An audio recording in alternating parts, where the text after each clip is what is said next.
And then we'll have the Pledge of Allegiance by Councilmember Rice. Our kind Father in heaven, we're thankful to meet together on this summer evening. We're thankful for a little cooler weather, and we're thankful for our many rich blessings of the opportunity of living as citizens in Highland. We're thankful as members of the city staff and administration and the council and mayor. We're thankful for the opportunity we have of serving. We're thankful for the opportunity of living in a constitutional republic with representative government. We're thankful for our freedoms. We're thankful for the rich blessings that come from that. We're thankful for our prosperity. We're thankful for the good citizens of this city and the input and all the work they do to make this a great place to live. We ask you to bless us with thy spirit. Help us as we deliberate tonight, that we may make good decisions, that we may always have thy spirit with us. In the name of Jesus Christ, amen. Will the audience please rise?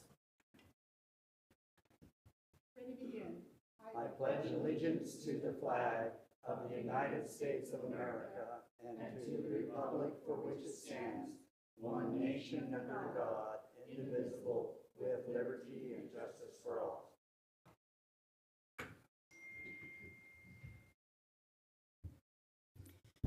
Okay, just a reminder that here at Highland City, we believe in treating everybody with dignity and respect, and that applies to the meeting generally as well. We're going to start with unscheduled public appearances. So this is if anybody in the audience has a comment about any of the items that are on our agenda tonight. We do have 2 public hearings, and those are the ones about waterwise landscaping and the site triangle. So if you would like to comment about anything other than that, now is your time. And I got a card from Carrie Larson, so I'll start with her first. Hi, nice to meet you all. Is it on? Yeah. Okay. Nice to meet you all. I'm Carrie Larson. I'm here on behalf of my parents, Amber and David Larson. They couldn't be here tonight, but they have a concern that they want to bring you to your attention. I'm just going to read a statement my mom wrote and then some notes I wrote down. Thank you for providing this opportunity to speak. We are David and Amber Larson. We live at, and she included the address. I have these copies for you. Our property backs up to Mitchell Hollow, where the trail is being built. We have asked questions in the past and received vague answers. Phone calls were not returned. Our number 1 concern was that the wall be built as high as our property to support our fence. Over the last few days, as the pictures support, our fence has been undercut and is now compromised. We feel that the fence now needs to be removed, and once the wall is to a sufficient height and the soil on our side of the wall is supported, then a new fence needs to be put in. If this were your property/fence, how would you like to see it repaired? Thank you. And then just while they were letting me know the situation, I just wrote down some things that she didn't include in her note. They just feel frustrated that their concerns have been ignored and at the lack of communication.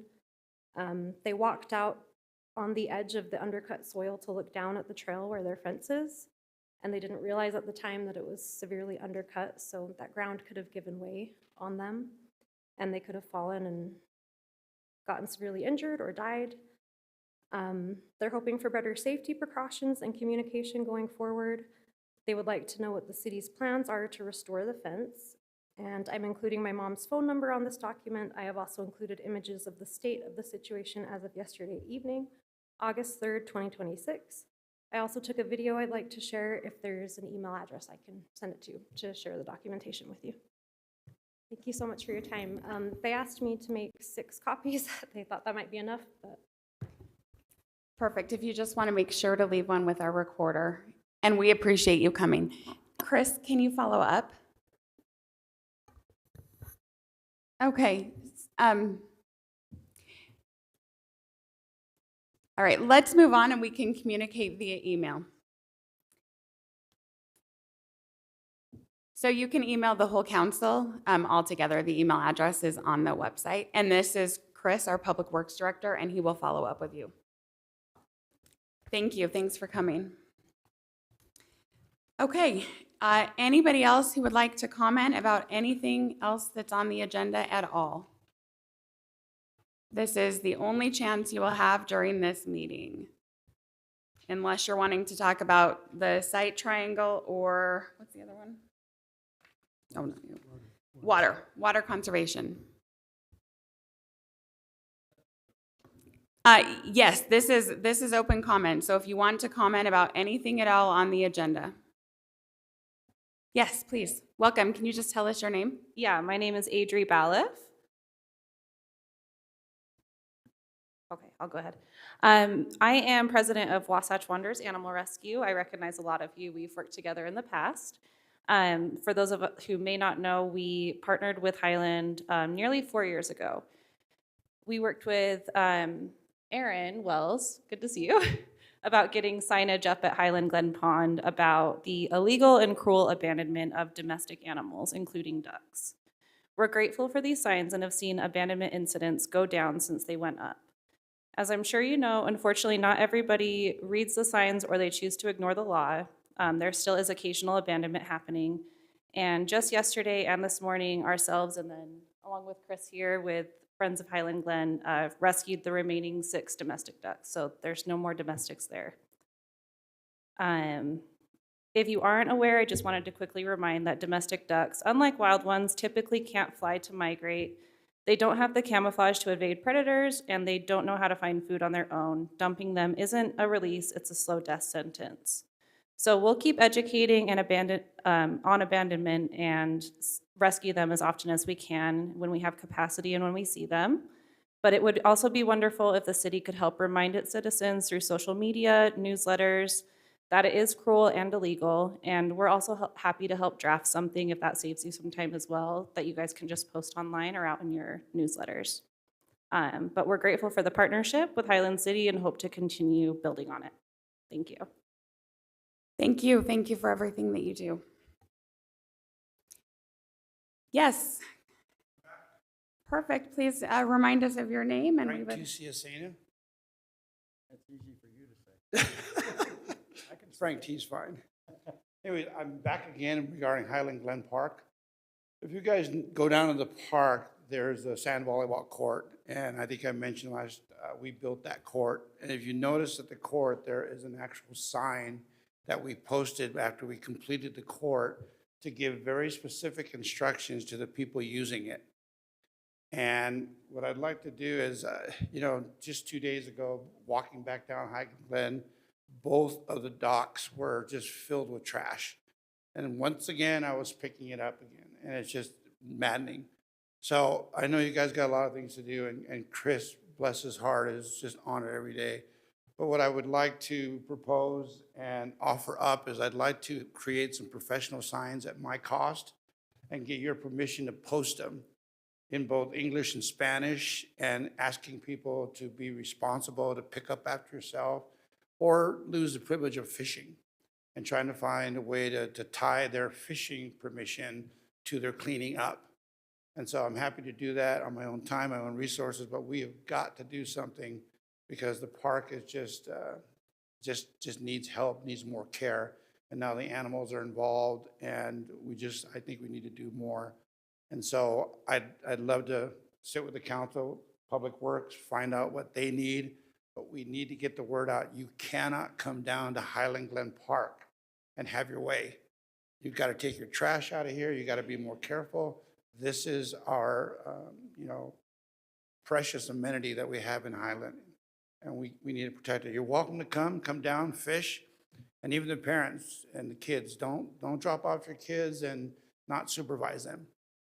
So, I think we all know what's going on there. So I just wanted to come back again and support Chris and offer up my time and resources to get some signage out there. And even if it means getting some trash cans so people can do that. If we need to pay another group to come out and empty them out, let's do it. We got to make everyone realize you cannot come to this park without participating and being accountable. It just can't happen anymore. We've got to stop it. So that's what I want to share with you. Perfect. Thank you. I think what maybe will be best with that park is to maybe form a working committee, working group where we kind of put our heads together and look at the priorities and see what the city is able to do and what we're not able to do, and then maybe put a proposal on our budget for next year. So we'll coordinate on that. So Councilmember Campbell will take charge of that, so he will be in contact. I have been trying to organize that and work on it. Perfect. Then you can work together. That would be fantastic. Okay. Any other comments? Nothing about any other agenda items? Then we will move forward. Oh, Dr. Smith has a comment.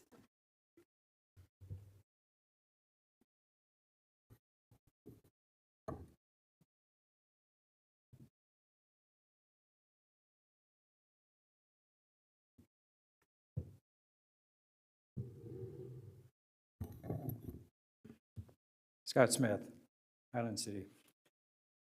I just wanted to take these 3 minutes to thank everyone for all their work on the Highland Fling. I've been to a lot of Highland Flings in the 37 years I've lived in Highland. I think it's one of the best we've ever had. And I want to thank each one of you for all the work that you did on it. I want to thank Liz for the semi-quincentennial celebration. I thought it was excellent. And Ron, I want to thank you and your wife for all the time you spent on the committees, as well as organizing the music. I thought it was outstanding. We enjoyed Fleetwood Mac and had a good time. There were a lot of people there. Doug spends lots of time on getting that parade organized. You did a great job. And you didn't break anything this year, so I'm really happy about that. Yeah. By breaking anything, we mean breaking himself, not like a physical property from Highland City.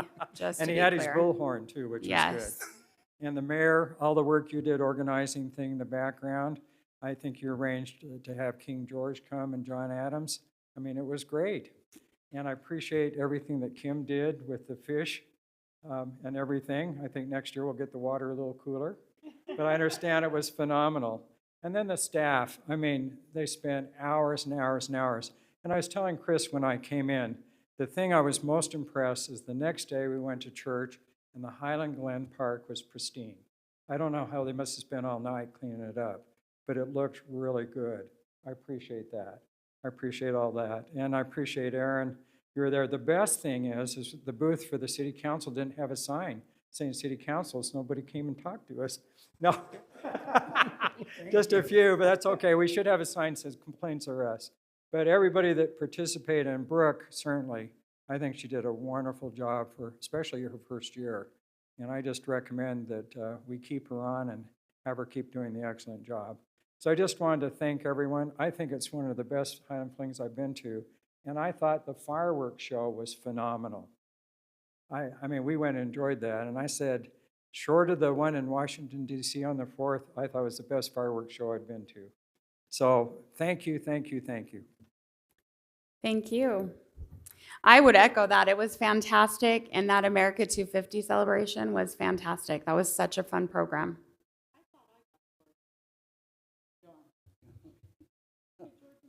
All I did was give Kurt the phone number. Kurt did it. Perfect. Yes, Wes. Hi, This is Wesley Warren. Highland City resident. I would be amiss if I didn't stand and also echo everything Scott said. It was my favorite fling to date,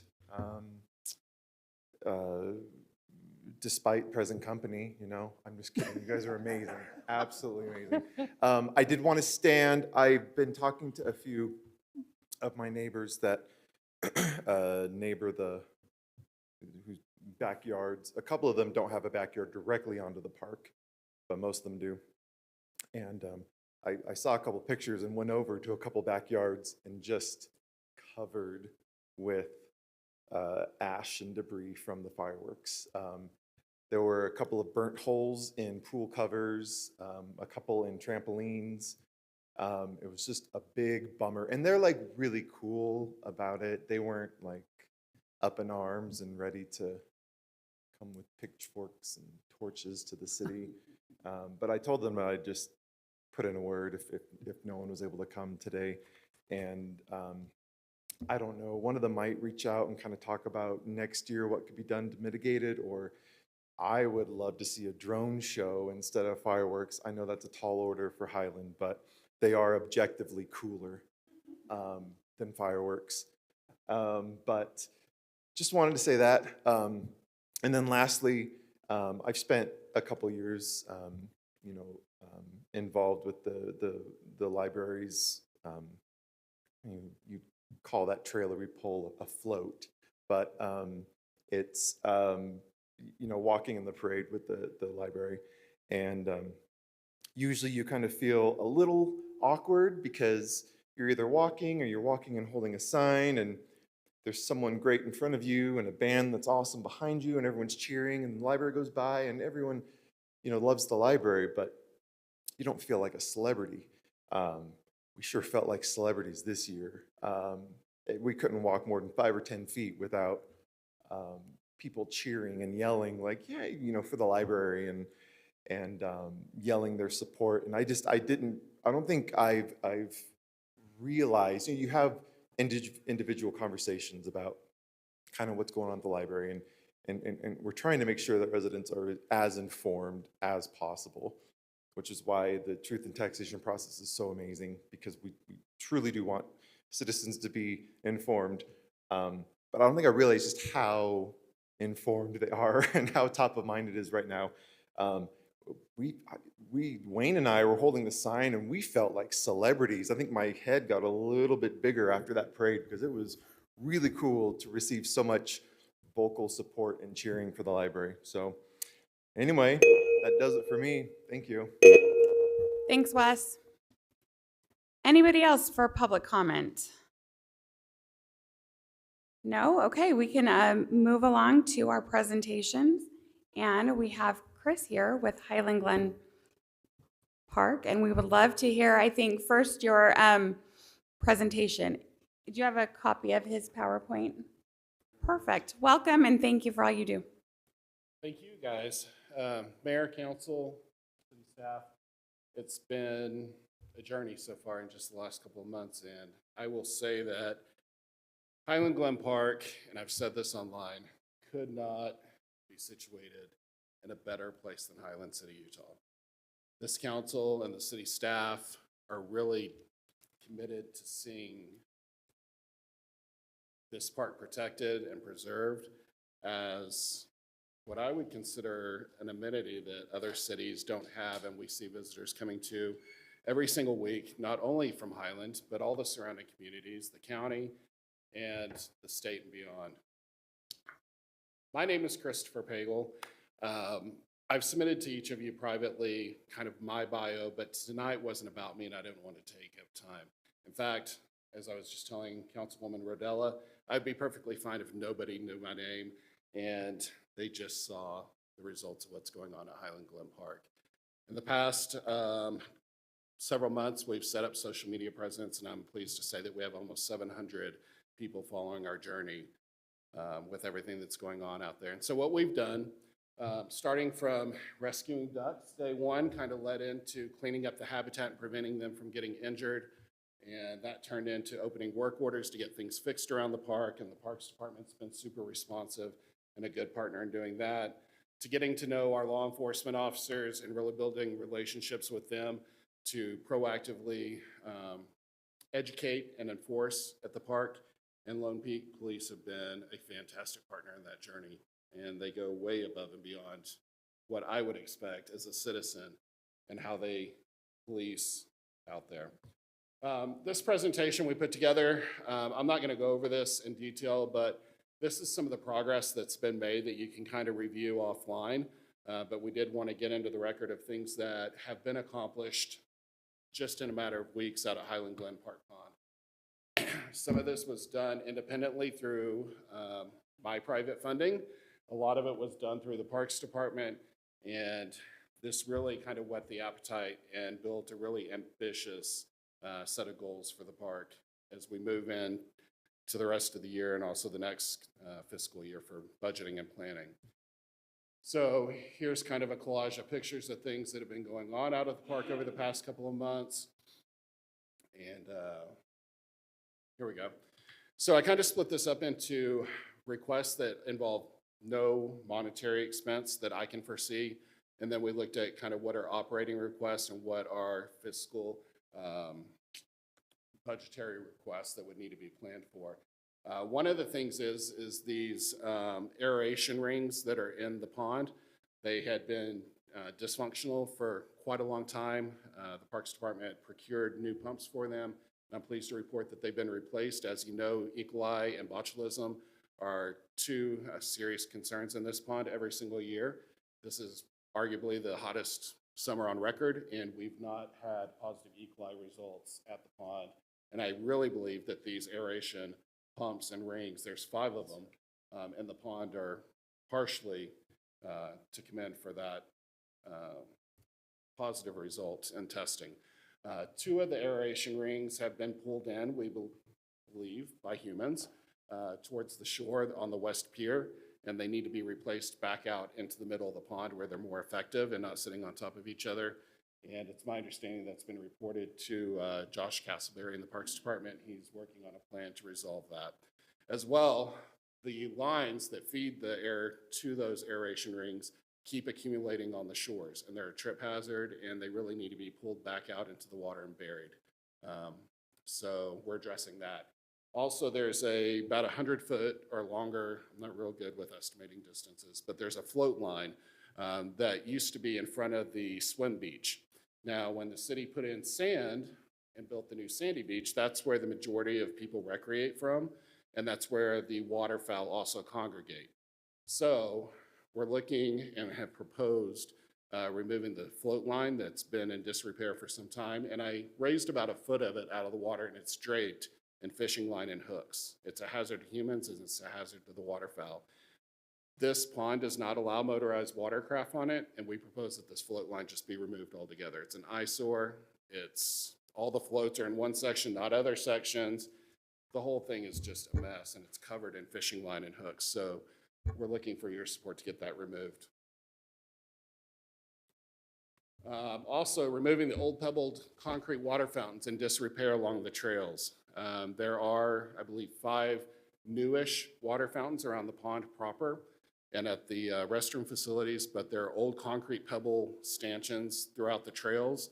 Some of them have water capped off, some of them have faucets that do or don't work, but according to the maintenance technician that routinely works in the park, those lines are so old and rusted that the water wouldn't even be safe to drink if the fountains themselves were repaired on those water lines. So what's happening now is they're collecting trash, and there's nobody on the trails to collect the trash out of them. So we would just propose knocking them out. And I don't know exactly how many are on those trails, but that would be a huge improvement to the trail network. Policy request. So identify new signage if the city doesn't already have it, more ornate signage that can be posted in the parks. This could eventually lead throughout the different parks within the city.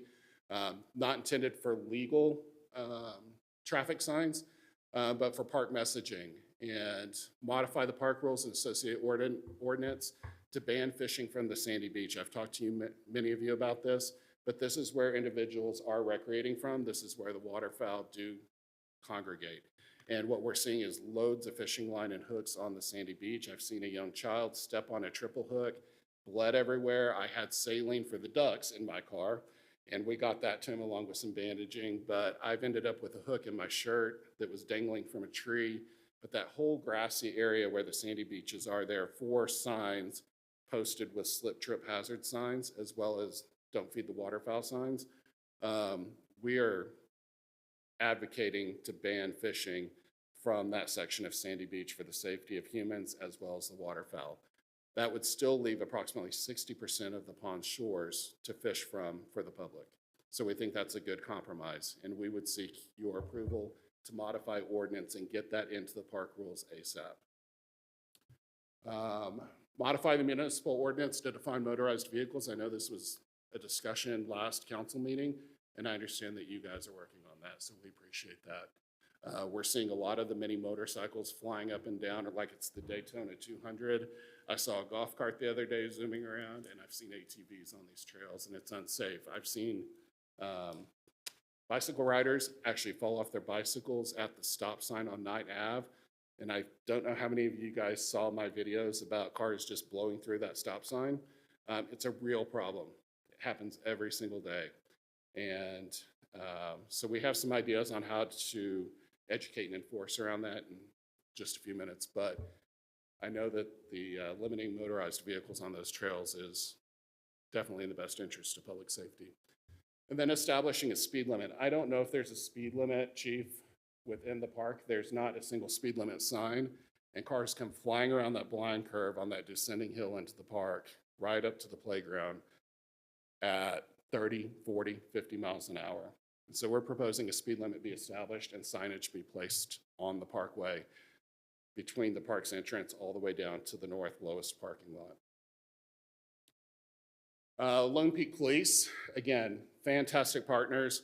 I have personally volunteered with 2 police departments in Texas, the Dallas Police Department, the Frisco Police Department. I actually have an application in to begin volunteering with you guys. I have an insane amount of energy, and I've always, for 30 years, been volunteering with either the American Red Cross or the police departments, and now I'm so lucky to have identified this opportunity.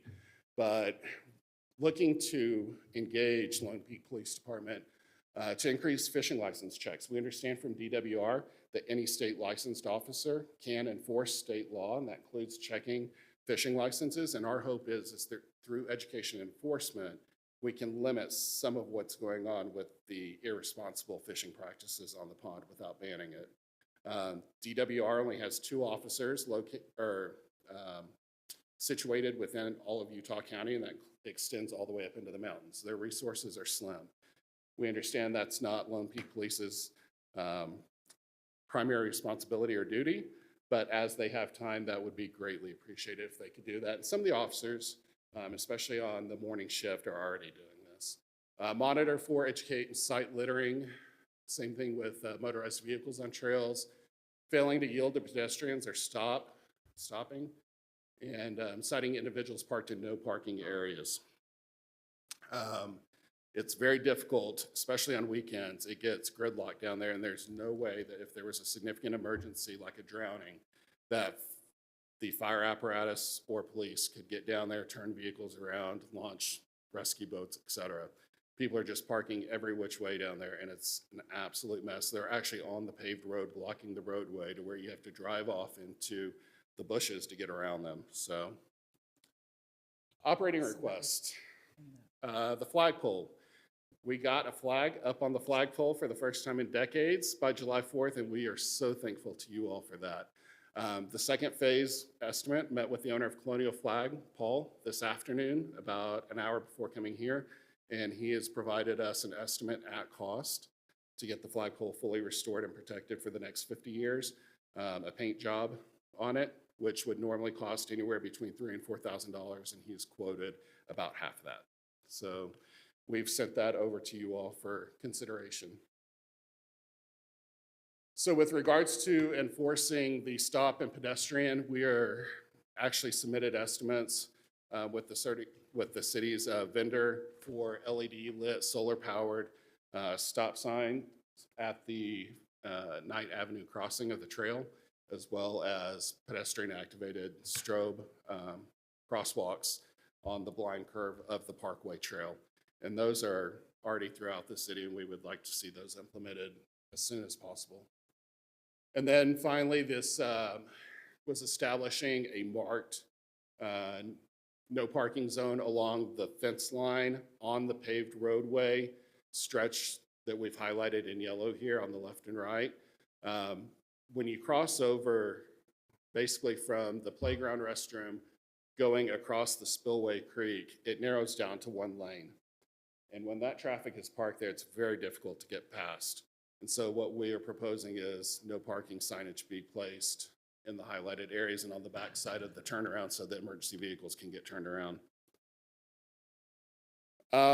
This comes into operating requests for the Parks Department, repainting all the restroom doors brown. It's been years, and they some of them had graffiti on them and kind of look a little messed up, and we even offered to provide the labor to get that done. Replacing deteriorated or missing grills. Several of them are rusted out. Or consider pulling the grills out altogether if summer is only going to get hotter and drier and we have fire hazards. If a fire sparked in that 80 acres, there's no way that Lone Peak Fire could possibly fight that fire without mutual aid. It's a massive, massive area, and the amount of dead brush fuel in there right now is extraordinary. It would be devastating, and there's one way in and one way out of that park by vehicle. It would be catastrophic if we had a fire event down there. Consider a drinking fountain along the path on the south end of the pond and replacing the dead trees in the entrance roundabout in the parkway. We've talked about trash cans. The police have asked for trash cans. We've asked for trash cans. Citizens have asked for trash cans. Last meeting, one of you submitted that the trash cans can cost anywhere between $1,300 and $1,500. Those are laser etched with the Highland logo in them. There's 2 of them on the property now.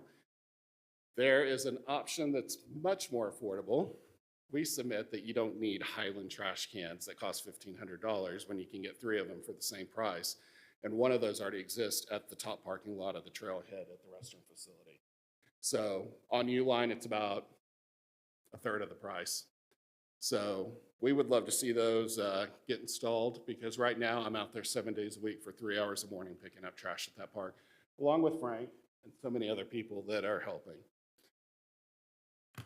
Dog waste receptacles, people are picking up after their dogs and putting it in bags and then tossing it off in the bushes, and I'm picking them up every single day.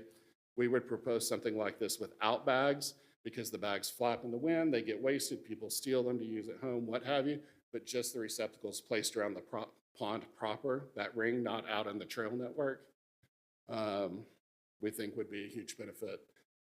And then this is the big one. The trail bridges and piers are in disrepair. They're falling apart. They require a huge amount of maintenance. And the Parks Department is just constantly replacing the woodwork on these things. They're not designed for the elements. And so what we're proposing is a multi-year funding project to get the 3 piers replaced and the bridges throughout the park with a steel and composite design that complement one another. And in the interest of public safety, an angled cap board on them where people can't sit, stand, or jump off of them. Because right now kids are up on those boards jumping off into a foot of water. And it's very surprising there hasn't been a medical emergency out there.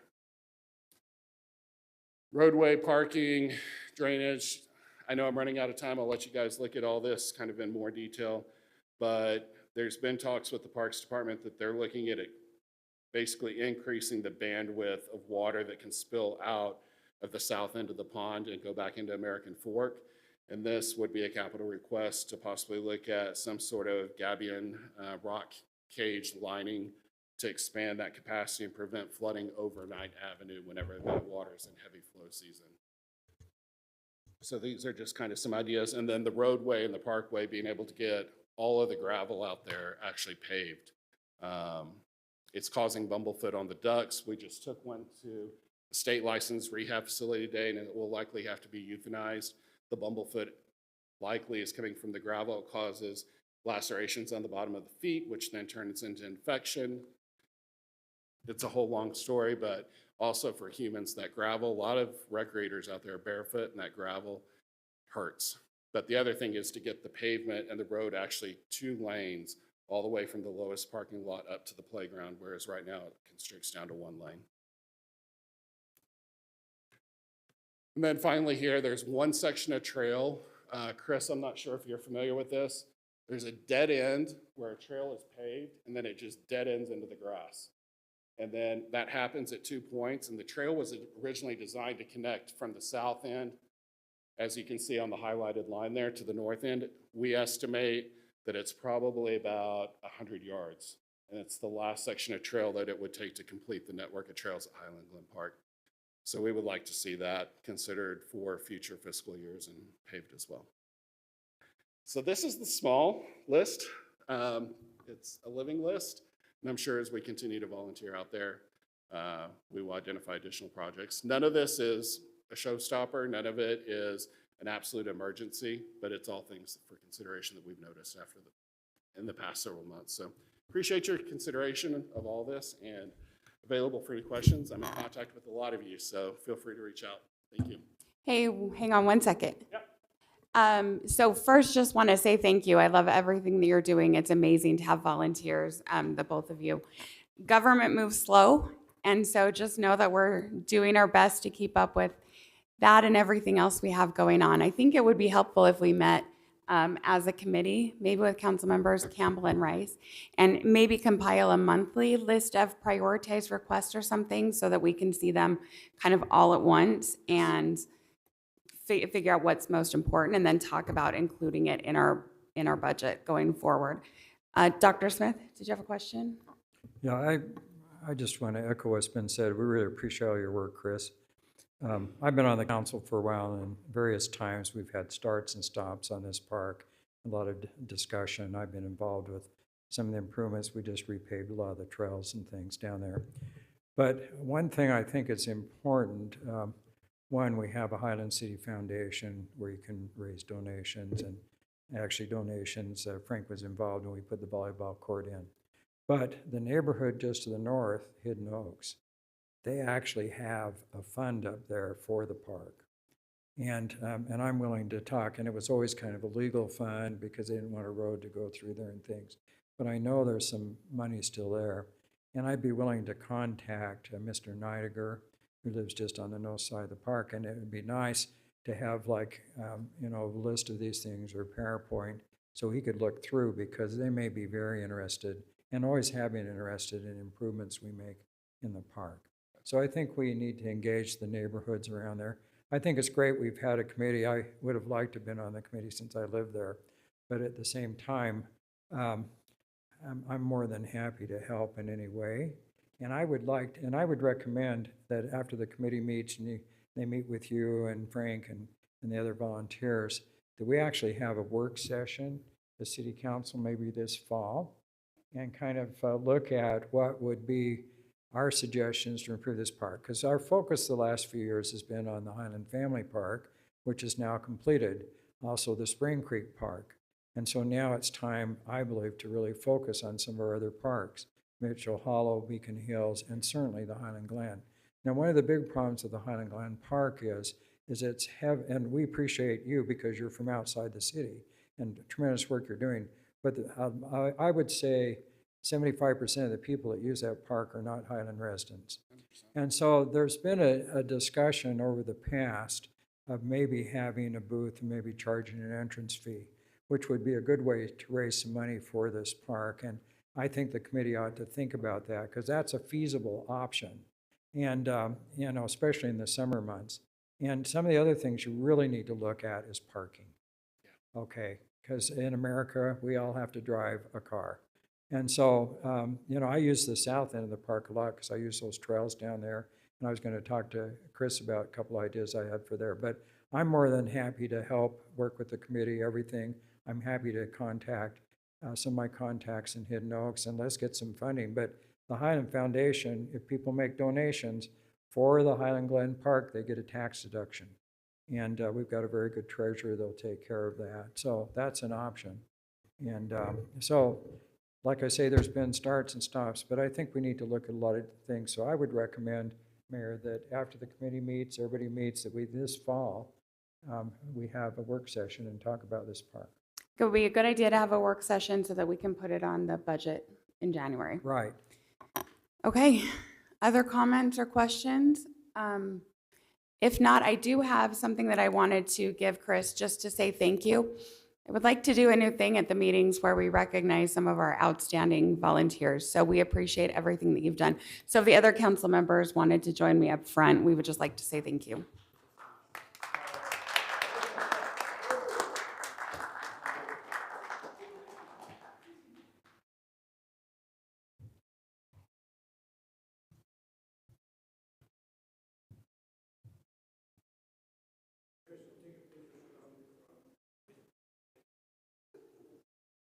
Like I said, this is the part that I'm so comfortable with. Come on up front. I don't mind if anybody knows who I am.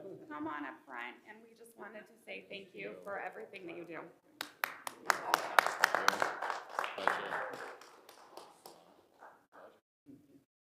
And I think they want to get a picture, sorry. You don't know what you're signing up for. All right.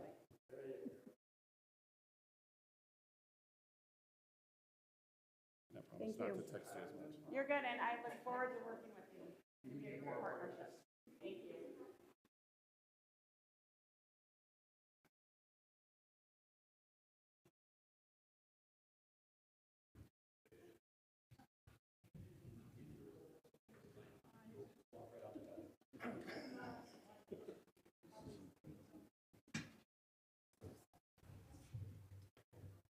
Okay, and if any council members have an idea of volunteers they would like to recognize, please let me know and we'll invite them to a meeting.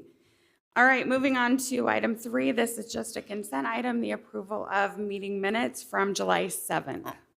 So we could entertain a motion if we have one.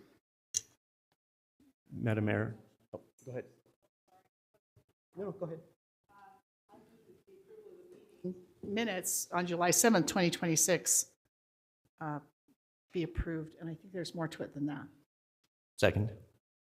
That was a motion by Councilmember Rice and a second by Councilmember Courtney, and we can go ahead and vote on that.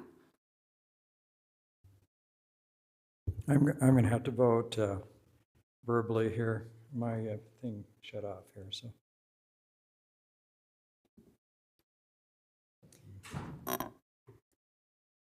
Okay, Yes. Dr. Smith, perfect. I'm sorry. I Thank didn't you, and give we the can vote. reveal the other votes. That passes 5-0.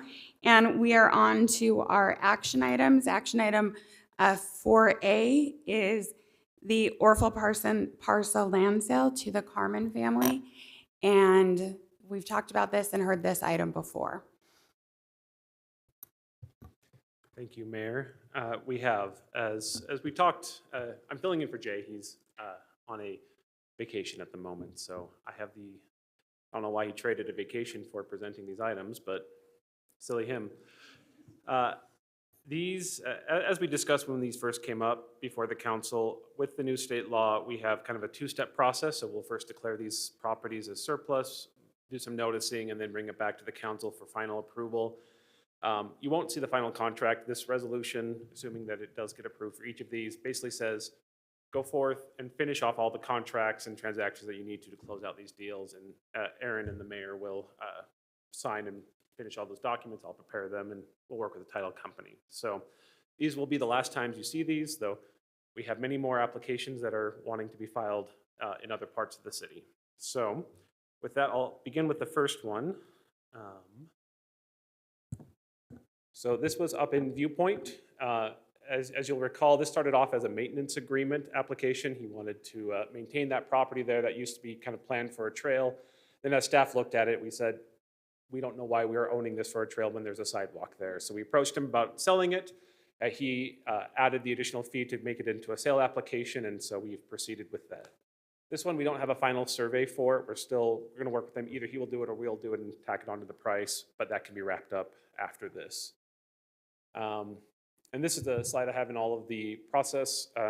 All of these sales, just city code says that these orphan parcels are not significant parcels of real property. State law has one kind of sign posting requirement, but otherwise it says follow your own code when you go to sell these things. And our code says that we sell them at the annual orphan space sale rate that you established a few months ago. So there's no other auction, bidding, or notice process required. We only received one offer, which was from the applicant. So the sales conditions that were put initially on the initial resolution was that the purchaser would be responsible for surveying, closing costs, and capping routing city sprinklers, and then that they would comply with city ordinances regarding park strip improvements and site triangles. On the final terms of sale in the resolution, we also added that the property just be included to show that area, the sale rate be the surplus orphan sale rate. They paid PI impact fees for that property. They pay all closing, surveying, title insurance costs, the property transferred by quitclaim deed, and that they close within a year from when you initially approved it. These will be pretty standard conditions you'll see repeated again and again. So with that, that concludes my presentation. Our proposal, we did add in, we missed one of the initial conditions from the initial approval, so you'll notice here that motion's slightly different, Stephanie, from how it was initially presented. You'll see with the conditions outlined by staff, referring to all those ones that I just walked through. So with that, that concludes my presentation. Perfect, thank you. And we've talked about this item before, so if we're ready, we could go ahead and. I move that the City Council approve the attached resolution authorizing the sale of city-owned orphan property adjacent to the property owned by Jared Carmen with the conditions outlined by staff and direct staff and the mayor to prepare and execute a sale contract and finalize the sale of that property to Jared Carmen. I second. Okay, we had a motion by Councilmember Campbell with a second by Councilmember Rice, and we can move on for a vote on this item. Just one quick question that just came to mind. It is just Jared to whom we were selling it. It is not. We'll sell it to whoever owns, however they have title on that property. If it's him or a partner or a trust, it'll be to them. That way the title of the two properties will be the same. Is this motion fair game for that? Okay. Yes.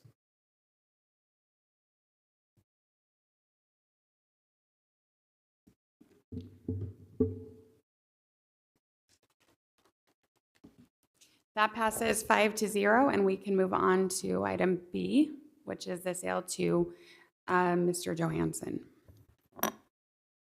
Thank you, Mayor. This was the property north of Bull River. We have the Bull River Trail that runs on that north side there. This was the initial proposal.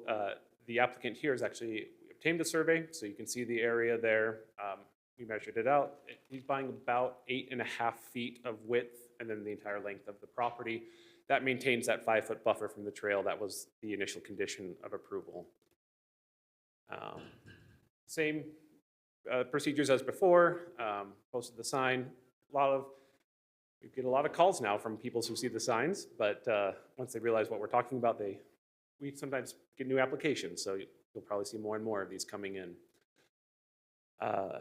The sale conditions, the only one remaining from the initial approval was that the property owner would need to obtain a maintenance agreement for the property between the purchase and the trail, if he wants to maintain that or stop maintaining it. So that was kind of between the red line and the trail there. He's been watering that, so either get a maintenance agreement for that or stop that watering and just let it go. And then the sale conditions in the proposed resolution are all the same, kind of standard ones. Include those areas, surplus rate, PI impact fees for this one. They pay closing, surveying, and title insurance, quitclaim deed, and same timing for the closing on this. So with that, I think that is everything I have on this item, Mayor. Okay. I have a question. Okay. So in the past, there's always been a lot of discussion with the people on the south of this property in Bull River. Did you get any feedback from the HOA? No one complained? No one complained, and the sign was out there, so I assume it was very public knowledge. I know I've received many comments from neighbors in that area when anything has gone up, and this time I received nothing. So there were no not concerns. a lot of controversy, because it has been controversial in the past. Yes. Okay. And I just want to thank you for all your work on this. If we're going to start taking a lot of applications, though, I figure that I can do 3 to 4 per council visit, because I try to go out and visit each property. Just FYI, just a heads up. No biggie there. Oh. One other question, again, sorry, that just occurred to me. With the conditions that we have on here, one of the things we talked about with this property was where the no build. Does that need to be Yes. part of the condition? I don't remember seeing it in here. That was a previous condition, and I don't think we specified in this. I believe the indication from the council was just to extend the no-build zone, so this would be subject to the same no outbuildings that was already part of the plat. So they could still do the pool type things, but nothing above ground, which is, and we talked in the other areas with Country French, Bull River has been fine with. It's the above ground things that will still remain in place for this. And we're So- not changing the no build. No, Yeah. we're not changing that. So perhaps that'd be worth specifying in the motion if someone would like to add that with the conditions outlined by staff and the continuation of the no-build zone in this area. Okay. I think we're ready for a motion then. Do we want to add that? Does Doug want to add that and do the motion? Yeah, I think we can make a motion and then see if it gets seconded. Madam Mayor, I move that the City Council approve the attached resolution authorizing the sale of city-owned orphan property adjacent to the property owned by Craig Johansson with the conditions outlined by staff and the additional condition that the no-build, above-grade no-build zone remains intact, and direct staff and the mayor to prepare and execute a sale contract and finalize the sale of that property to Craig Johansson. I'll second that. Okay, that was a motion by Councilmember Courtney with a second by Councilmember Rice. And if there's no alternate motion, we can go ahead and vote.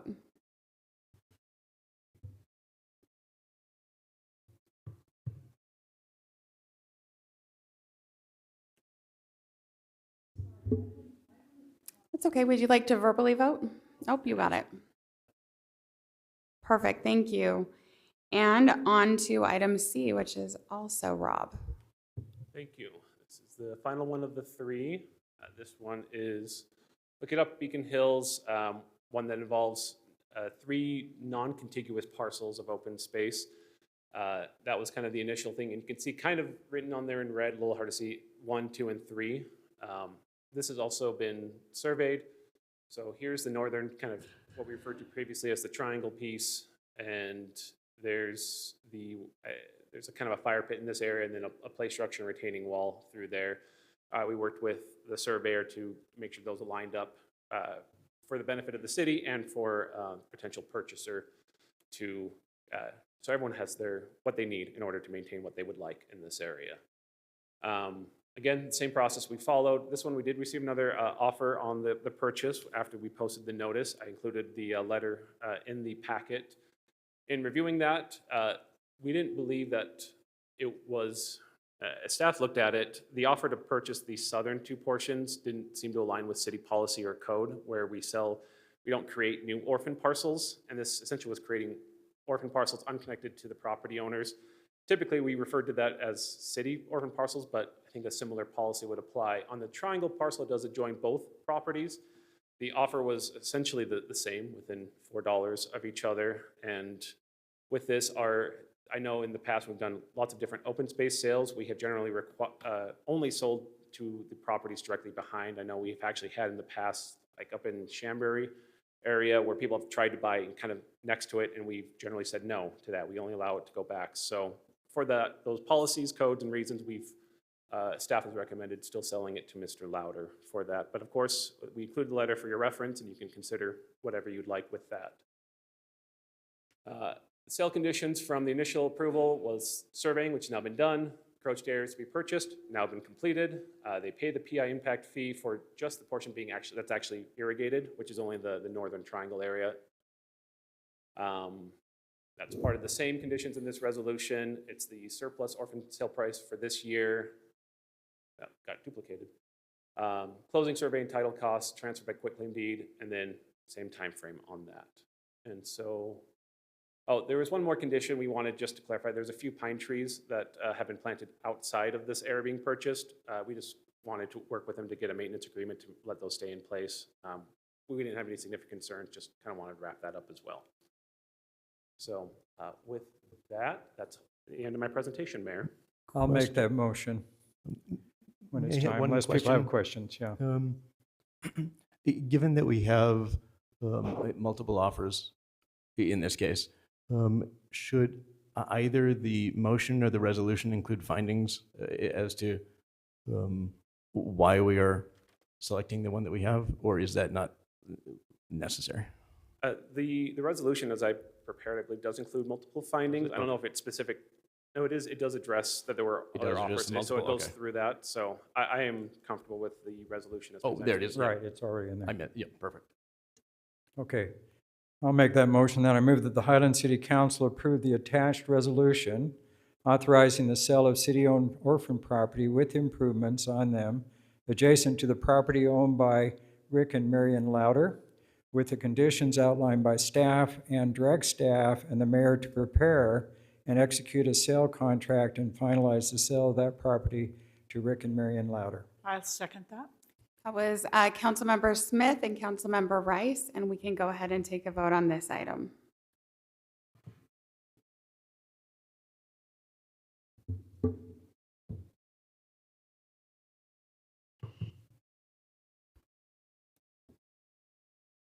Okay, that passes 5-0, and we are moving on to item D. This is a public hearing, so let's go ahead and hear the presentation by Rob, then we'll go ahead and take public comment and then bring it back to council for discussion.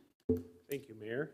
This is an item that we talked about kind of in general a couple of months ago, and then we've now prepared it, brought it through the Planning Commission, and it's back for the council for a final decision. This relates to the Central Utah Water Conservancy District and State of Utah rebate programs and their landscaping standards, but also more generally applies to water conservation efforts in Highland, and we talked about that significantly through the general plan process. The council has talked about landscaping and water-wise landscaping many times. We keep kind of adjusting our standards to encourage it more and more. We adopted a park strip xeriscaping requirement. We changed our parkway detail standard to require it. We've kind of moved towards this, and this kind of appears like the next step in that process. In previous discussions regarding the flip the strip and similar rebate programs, kind of the conditions to apply were pretty onerous. It required a lot of heavy regulation of residents' property, so the council at the time declined to participate. However, now those have changed slightly, and after discussion, it seemed like there was some support. So let's get into that. The rebate program, if we don't do anything, Central Utah offers $1.50 per square foot of a rebate. And they have a flip the strip and kind of a lawn, a turf replacement, and even a tree bait program.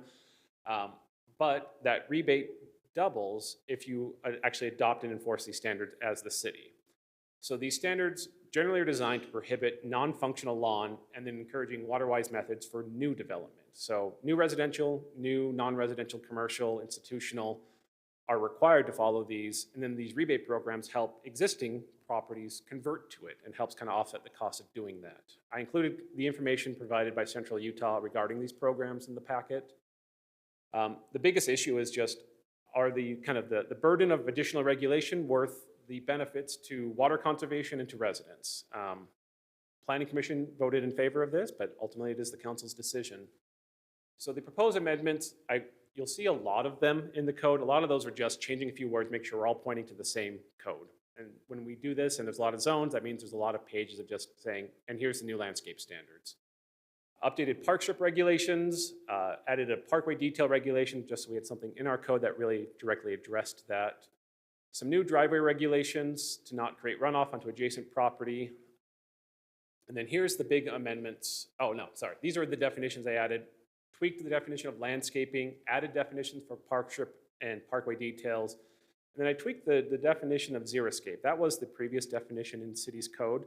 I removed that, and now we just call it water-wise landscaping, noting that it does include xeriscape or localscape or any other kind of term that planners like to use for what we're doing, and then moved all the regulations into this new section.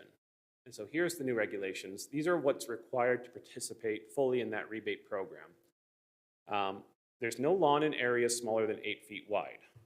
And because of that, there's also no lawn in park strips, in paths, which are areas that you walk, around your side yard, or around, you don't want lawn that will die because you constantly walk on it, or on steep slopes. I had a house where I had a very steep slope and grass just constantly died because water just runs down and off of it. So that's where they prohibit it. In new residential development, you're only allowed to have 50% lawn in your front and side yards. Notice we don't talk about rear yards. Under state law, we don't regulate rear yards. We're just talking about front and side yards.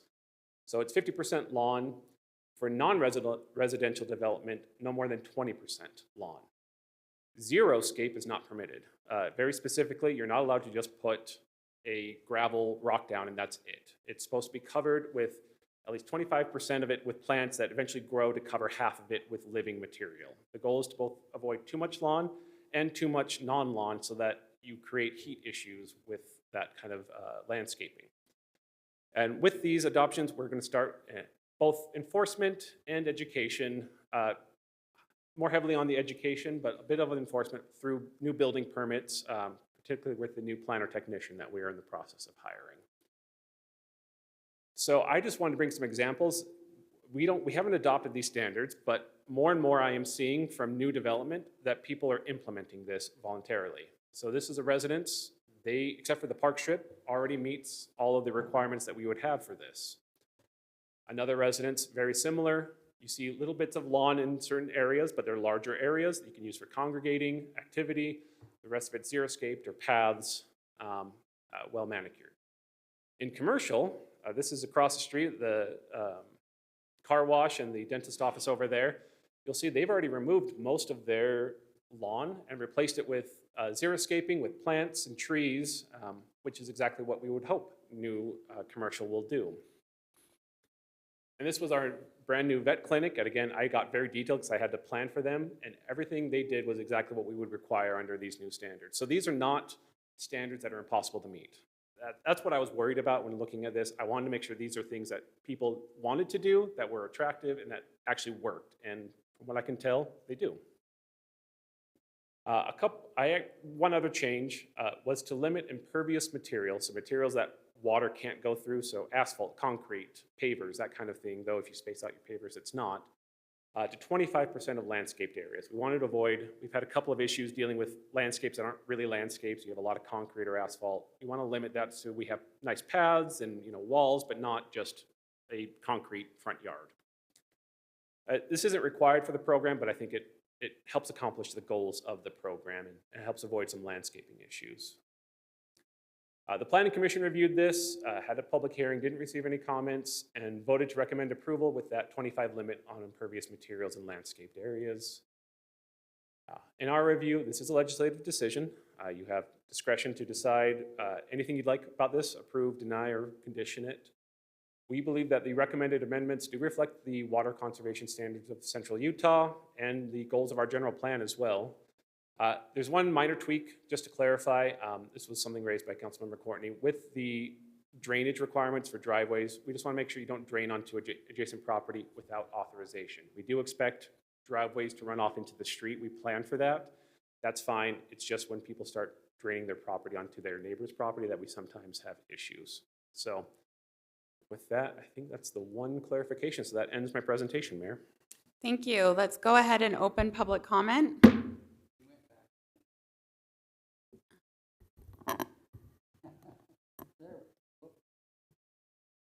Do we have any public comment? Mr. Warren? Microphone. You didn't leave it on for me? You would think you would know by now. This guy did a great job of shepherding us as a planning commission through this whole thing. It was really informative. A question that I had super recently, so I haven't been able to talk to Rob or anyone about it. I have a neighbor who is almost done with replacing their front lawn with clover. And it's a water-wise alternative to a lawn, and it's really fun and cool looking. We had clover at our house when I was growing up in Portland, and really soft, and yeah. It doesn't hold up super well to foot traffic, but I mean, it's a front lawn. But it made me wonder if we need to dial in the definition along with the new definitions of what a lawn is. Like, do we need to, and I haven't looked into it a lot, I just made sure that there was a distinction between a lawn and clover in the Utah water-wise conservation standards. And there is, but there's also efforts for promoting a lawn clover hybrid, which isn't full clover, but it's better than full lawn. So I didn't know, I'm just throwing it out there. Do we need to be more specific with what lawn entails? Yeah, that's all I had. Thank you. Thank you. Is there any other public comment? No, then we can move along to council questions. Councilmember Rodella. I guess my only question is, and this is a resident that brought it up, is how do we make sure to maintain that when somebody goes xeriscape, that they are still maintaining that area? With grass, you just mow it, but is there anything that we can do to make sure that this area is still being maintained? On my street, we have a few people that have done that and then essentially let it go. Rob, did you want to speak to that, or?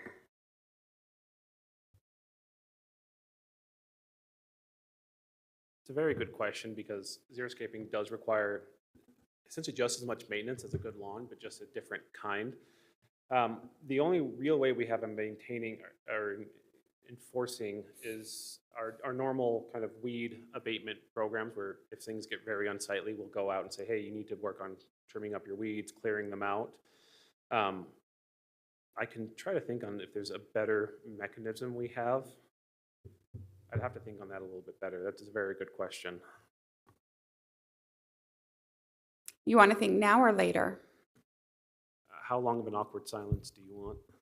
Why don't you think while Dr. Scott is asking his questions? It might require you to multitask, though. Thinking about two things. Okay, first of all, I really want to thank all the work you've done on this, Rob, because I know it's a challenge to write all this stuff and all the work that the Planning Commission made. And I support the concept, 100%. And I'm glad we eliminated the zero with the Z scaping because, sometimes with water conservation and climate change issues and all this stuff, I think sometimes the pendulum falls way off to the side. And I brought this up before. So the American Fork Hospital did a lot of zero-scaping, 3 or 4 years ago. And some of it looks very nice and is well maintained. But along the patient care area, they took out all the landscaping and put in gravel. And the problem with that is not only was it really ugly, but it created a lot of heat. And so, I think sometimes we have to ask ourselves, what does this accomplish? Because one thing about greenery, even though we have to water it, is it's a cooling, and we know that greenery takes carbon dioxide, which is always what everybody is frantic about, and turns it into oxygen. So I think you have to, somewhere the truth lies in between, okay? And so I think you've done a pretty good, really good job here to try to work through and thread the needle here. As I read through this 3 or 4 times, though, I'm just not sure on development code why sometimes we just can't throw out the whole code and just rewrite it in a very clear and succinct manner. Because when I read through this several times, I got really confused about the 20%, the 25%, the 50%, and where it applied. Now, your discussion right here really helped kind of clarify that, which I appreciate.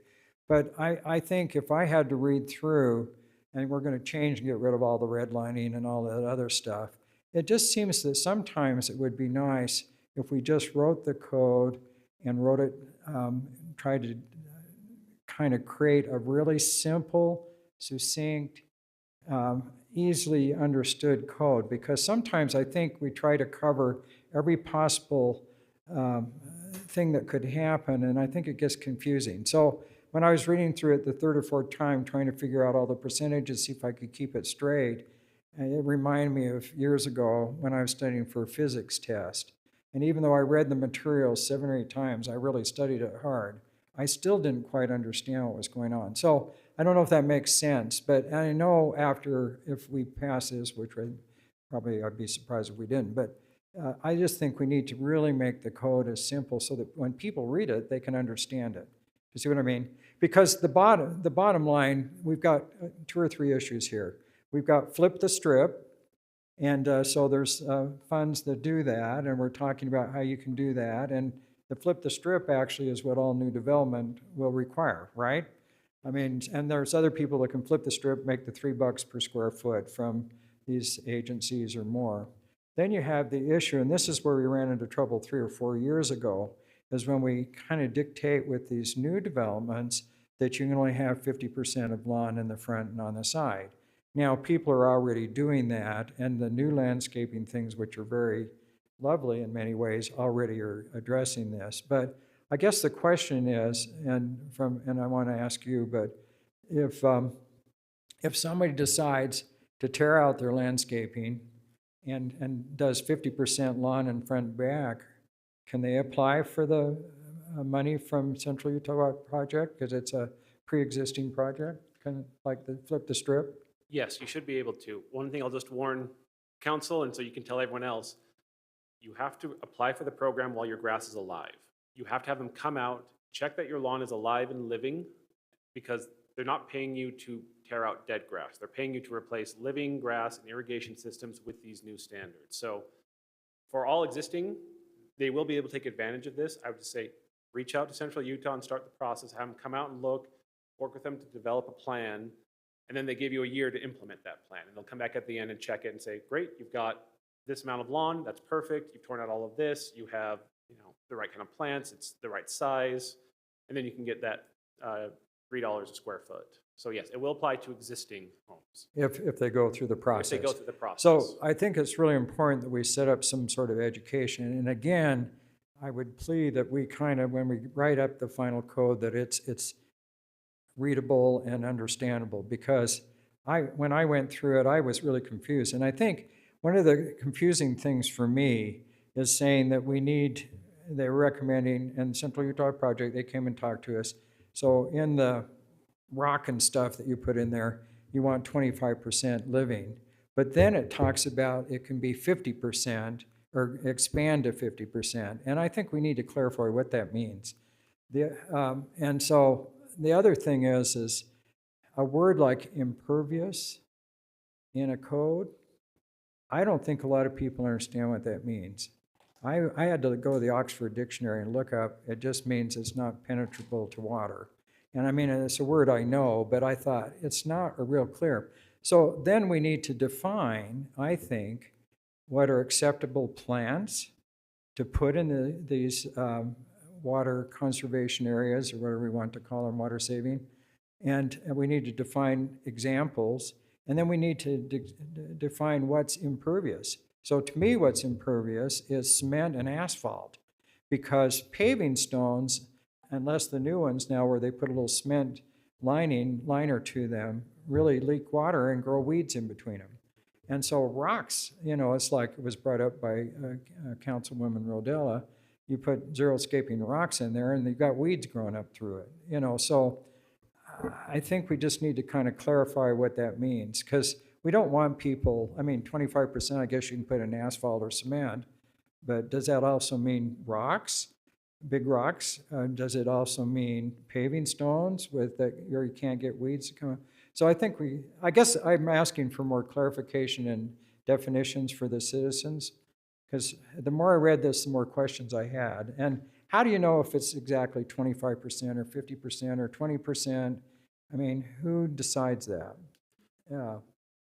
I think those So are I'm all asking a lot of excellent, questions. excellent questions. And Yeah. I think some of it also, ties into what Councilmember Rodella was asking about the maintenance and making sure it actually meets these requirements. My first kind of, I don't want to say it's a cop-out answer, but we will start trying to implement this, and I'm sure we will see something that we could have done better. This is our first time Sure. doing this, and so I think you're absolutely right, Councilmember Smith, that there are probably definitions we need to clarify, update, and we'll have to keep coming back and refining this to make sure it actually works. And this was what I was thinking also, with the kind of enforcement side of it and actually implementing this, as I mentioned, we are hiring a full-time, with the council's budget priority for this fiscal year, a full-time code compliance and planner technician who will be much more involved in kind of all building permits. I only review a few when there's issues. This will be more of a active code compliance, and I'm thinking that's probably the better way. We might need to also tweak some of our nuisance rules about maintaining, these zero-scaped areas to not be weeds, but then every time you get a permit for, say you've got your house, now you come back in for a pool, our permit tech will go out and say, okay, but you haven't, actually done this. You need to now take care of your strip, or you have to, remove these weeds to make sure it's done correctly as part of doing that permit process. Hey, Rob, I was just going to say, we do have our former code compliance officer here, and he might have ideas of how we can navigate that as well, because I know he has dealt with that. He has. Anything you'd like to add?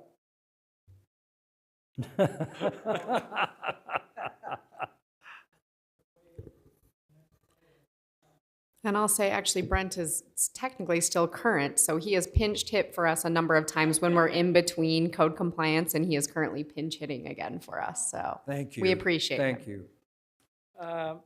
There's been one case that really overemphasized the importance of you really thinking this through. And that is someone that paved their whole front yard with asphalt and said, I've completed our yard. And according to current code, they'd completed their front yard.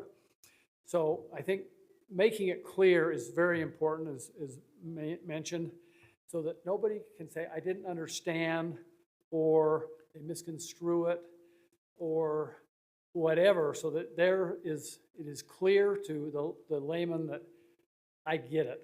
So, and then just make sure there's no loopholes that somebody then can go and pull a fast one on the city, more or less. Absolutely. Thank you. Yeah. And I think another answer, I've tried to do this a couple of times, and I know previous planners have as well, is when we do these codes, we try to make a help sheet that's like a 1 or 2 page document that says, you don't have to read the code because it's written in legal language. Here's how you can do it. And I know there's like Utah State University maintains lists of like Utah native plants and approved things that we can then point to and say, here's a list that we recommend, and then you can find more here and help people, you know, so they can pick up a sheet and say, oh, I see what you're talking about now. When you say this is what you're meaning. And that's something we'll also try to implement too. We can share that with residents and developers. Yeah, because there's some, I guess I'm still on my turn, right? You're good. So there's some beautiful perennial plants that you can xeriscape with. But I think we have to get away from native plants, some of them, which are weeds. So we don't want people to, you know, to do the water saving with a bunch of weeds. And I say we have to be careful because they're invasive. So I don't know, I just think a list of some plants that we suggest, and here's some other suggestions. I like the educational thing. At the same time, I would plead to make the code as clear and distinct as possible, because I think when I read through it, I thought, oh my gosh, I don't know what all this means. And, you know, and I didn't attend the planning commission, so they spent more time on it. But I just appreciate all you've done if we can just make it clear. Because it's a great thing. I support 100%, so I'm done. And, yeah. Councilmember Courtney. First of all, I'm really pleased to see these changes and getting us to the point where residents are able to get the full rebate from Central Utah. With regard to Wes's concern about lawn versus clover, just Wes, to clarify that I think we're good that 3-6281E defines lawn as ground that is covered with grass or turf that's typically or should be regularly mowed. And Merriam-Webster defines turf as the upper stratum of soil bound by grass and plant roots into a thick mat. So I think we're good there. Completely agree with Scott with regard to code clarity. And I know it is on your list. I really strongly support it being on your list, going through and simplifying, especially the development code, where we have just almost the same thing listed 5 different times. So one thing that I know I have emailed with folks before, and not wanting to be a broken record, but it came up at the planning commission meeting, so I'm going to bring it up again, that we just need to make sure that when we are returning security deposits for development, that we're making sure that they have really met these requirements. I drive past on 6000 West every day, that area that was landscaped with just rocks, and now it does have at least 50% living material in it, but it's not quite what we had in mind, I think, because it's just what happens to blow in and grow up. And along those lines, to Scott's concern, that I do recall, I didn't bring up the specific code, but not only are we prohibiting noxious weeds that are defined by Utah, we're prohibiting noxious weeds that are defined by any state in our region. So that helps a little bit preclude some of those. Last thing is just education. I think we all agree that that's an important thing. And one thing that I'm hoping that we can get into the next year's budget is some work on some city properties to landscaping in this method, so that people can actually see that, look, we can do this, and look, it looks attractive. I think that goes a long way toward education. So thank you for all your work. Maybe just I could tack on to that and also addresses your point too, Councilmember Smith. When Chris, I, and our water guys attended a water conference, I forget what it was called. We came up with this nice plan that we're trying to slowly work on implementing. But one of the things they suggested was, actually this point of people hear xeriscape and they kind of know what it is, but it's hard for them to understand what it should look like. And some cities, I think there's one in Utah County, has actually, they turned one of their smaller parks into essentially a xeriscape garden to say, this is how beautiful it can be, and has like little interactive, like to show, this is what it should look like. And I think there might have even been some grants for that. So that's something that we can look at as well and get some more information, because that'd be a good resource if we have it, even if it's another city, say, go to this little garden and see how that city has done it, because that's what we're talking about here. It's a great idea. And we've got some small parks where we try that, some little pocket parks. Councilmember Campbell. Yes, Doug actually stole a lot of my thunder because I had done the same kind of research. But however, I did find, in addition to what Doug was saying, that the new water-wise code, landscaping law, the Utah Code Section 1020-619 that was passed in May of this year may have some restrictions in it that does not allow clover to be part of a water-wise landscaping. Doesn't mean they can't use it for other things, but we may want to look at that because that water-wise definition in that law potentially precludes clover. So I think we need to look at that. I appreciate all the work that you've done. I appreciate Brent being able to come forward with some concerns and you help address those concerns. Obviously, I always appreciate the work that Brent does in bringing things forward that we need to address. So I don't have any other questions. Councilmember Rice, do you have questions? So Rob, are we on a time crunch on this at all? I mean, we can still fine tooth this. I don't know if I feel super comfortable voting on this one tonight because I still think, I mean, we have a ways to go, and just to address some of the things you've said of, you know, putting it in parks, of this is a xeriscape or a water-wise little garden. I think we could have pictures on the website. This is a yes, this is a no type of thing. I mean, that might, you know, be more cost effective. I don't know about that. And I don't want to repeat that which has been done, but on my street, we, at one point, and I did attend, I always attend Planning Commission, but I'm just curious. At one point, we kind of, I thought, at a work session, maybe this was last year, that we didn't want the tiny shale rock. And if you know what I'm talking about, that we wanted, you know, at least an 1 to 2 inch rockscape along park strips. I mean, maybe we're getting too detailed, and that's fine if we don't want to do that.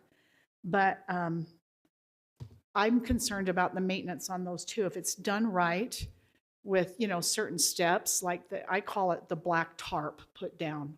There's a name for it. That's not the correct name. But the black tarp reduces the weeds, restricts the weeds. And I've watched 3 neighbors do this, and I've watched it go really well for some, not so well for others, because I know they don't have 50% landscaping of grass in, right? So I thought we also talked about that the park strip, it can or cannot be all rock. I thought we had talked about that, and maybe that's in there and I missed it. So yes, park strips are still required to have the same standard of some living with the mulch. So Some living, so they Yes. have to have some plants in there. reaching, the new standard is now reaching 50% once it's all grown out, covered with living material. And that's also where there's a little standard in there about the rock mulch being 1 to 2 inches. 1 inch minimum and 6 Size. inches maximum. It's supposed to not be the small gravel that can kind of just get subsumed. And that's into the dirt. Highlands, that's not necessarily Central Highland. Utah. Okay, all right. Yes. And I have to, you know, I got bids for turf along my park strip, and it was $12,000, which I cannot afford. But it does make it makes it hot for pets.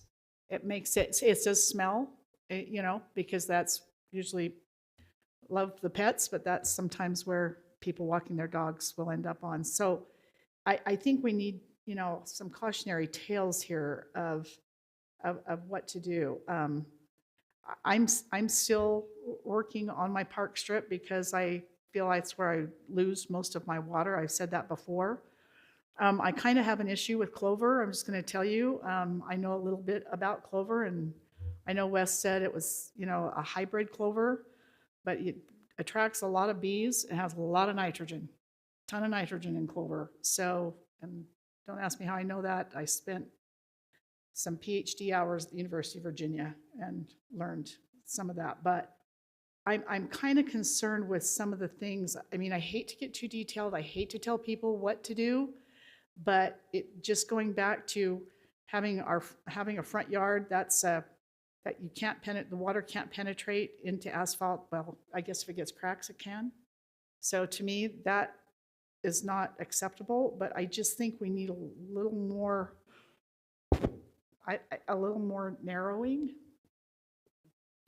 And I'll ask Perhaps. your first question that I didn't answer was the timing of this. There's no state mandate or anything Okay. on this. It's just, the only reason to advance it slightly faster is if someone's wanting to do their lawn now, this will give them the benefit, but it's also later in the season. So I don't know if that's a pressing thing or not. This was just a priority from the council from a few months ago. So it's just kind of worked its way up.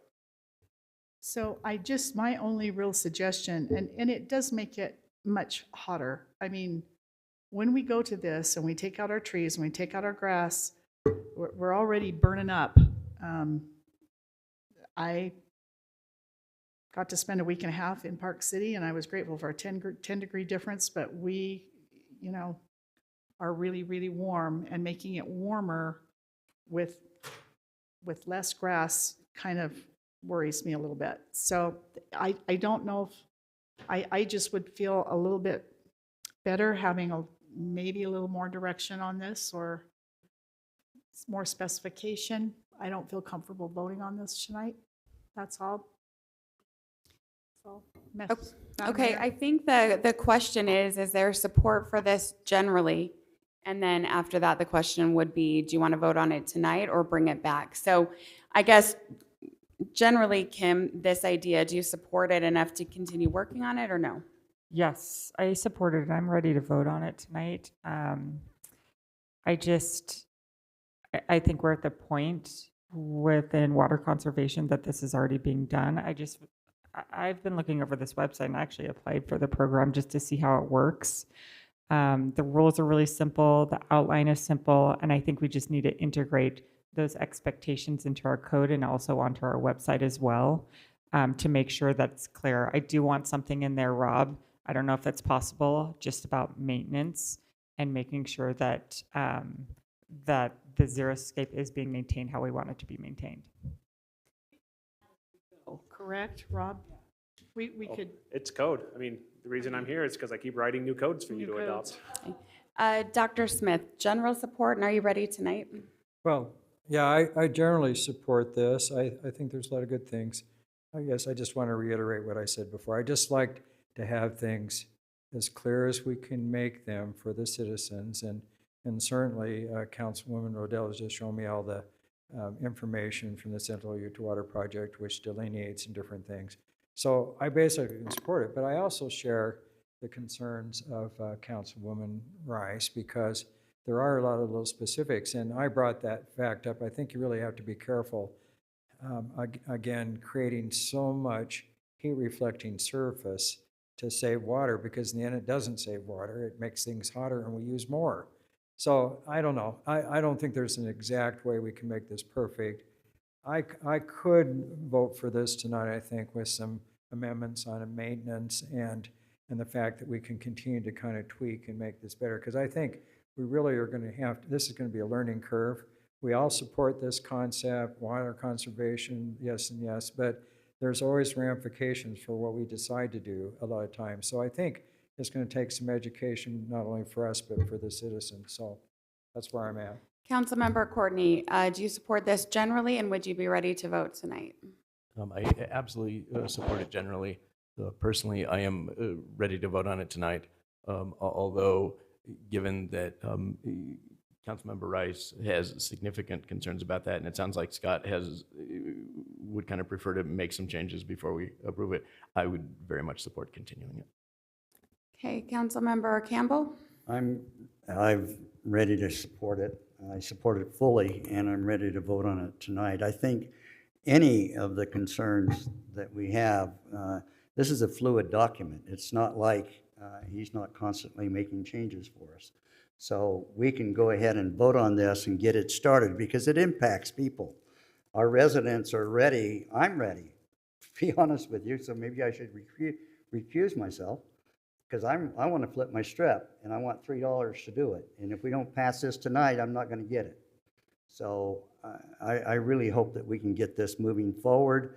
And if we have to tweak it, we'll tweak it. It's like the Constitution. It came with amendments later, so, and a Bill of Rights. So we can create our Bill of Rights and those amendments later, but we can get moving with this going forward, realizing that, Rob, I think you're hearing what Councilmember Smith is talking about, and we want to incorporate as much non-legal ease in there as we can. Clarity, yeah. To make it reasonable so that the average person can understand it.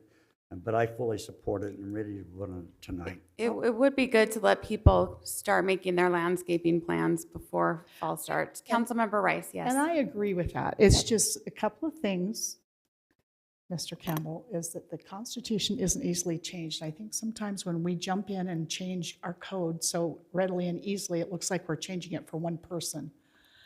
And I don't want to have that appearance. And I'm not saying, Rob, that you do that. I saw you frown. I'm not saying you do that, but I have seen it done.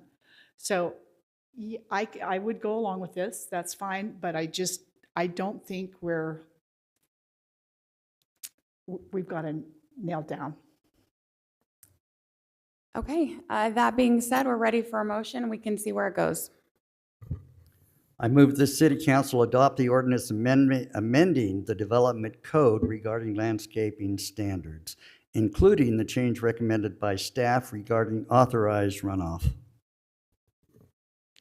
Anything about maintenance? And that we include what's the best way to word that? Language? Language about continuing maintenance. Continuing maintenance.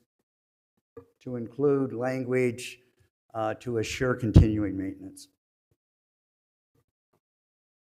Can you work with that? You nodded, Rob. Are you comfortable drafting something along those lines?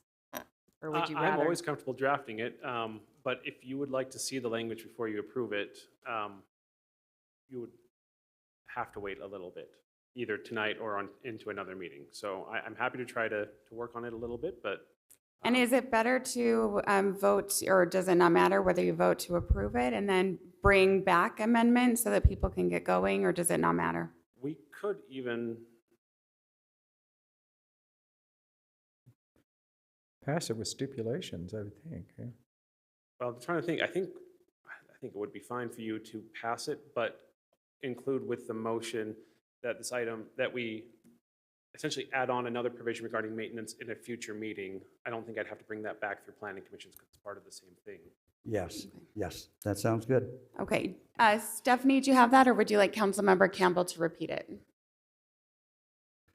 Okay, I move that the City Council adopt the ordinance amending the development code regarding landscaping standards, including the change recommended by staff regarding authorized runoff, and include language about ensuring maintenance that will be added and brought back to the council. Okay. I'll second that. And I do want to note the reason I'm seconding that and wanting to approve it tonight is because I know that with this program, visits aren't available between October 15th and April 15th. And so if you do not approve it tonight, then those who want to partake of this program for the summer will have to wait until next summer to do it. That's Okay. based on the fact that when you Perfect. I think we enroll can't in have any this- more discussion once we have a second, can we? Well, just clarification that when you enroll in this, you have to have a visit to make sure that your lawn is live, et cetera. So that's what Councilwoman Rodella is talking about. But that's not available after October. Okay. We have the motion and the second, so we are ready for a vote.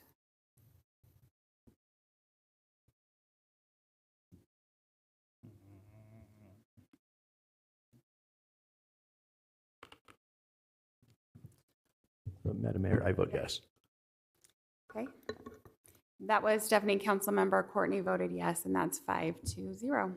Thank you. On to our public hearing ordinance about the site triangle regulation. Let's do this the same way where we have the report, we'll have public comment, and then we can have discussion. Thank you, Mayor. And to Councilmember Smith's point, the goal of this amendment was to make it a lot simpler because we had multiple site triangle regulations. And I remember working with a previous code compliance officer and she asked me, which of these apply and how? And I was a little stumped by it. So this has been kind of one that's been lurking in the back of my mind. So I wanted to get it cleaned up. Site triangles are those areas at intersections where essentially we prohibit anything above 3 feet so that cars pulling up can see cars in the adjoining road.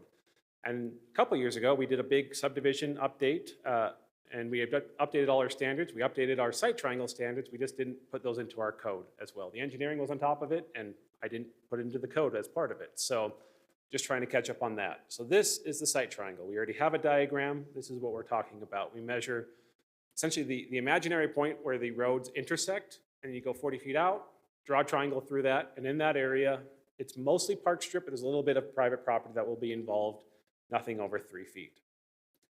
And then the second standard that we have, this is more for higher speed roads and commercial accesses. This is the AASHTO site distance triangle areas and the kind of national standards. So the regulations are just both of these, whichever apply. For most residential areas, this one won't really apply as much. It's this one. But we have this one for when we do new commercial developments or higher speed intersections at roads. We know how to measure it so it's safe for traffic. So the amendments are just using the same word throughout. I amended, again, it's one of those things where we reference this repeatedly through the code, and so I have to go through and tweak every time it says it to point to the right code and use the right language. I provide a clearer standard for how we measure that 3 feet.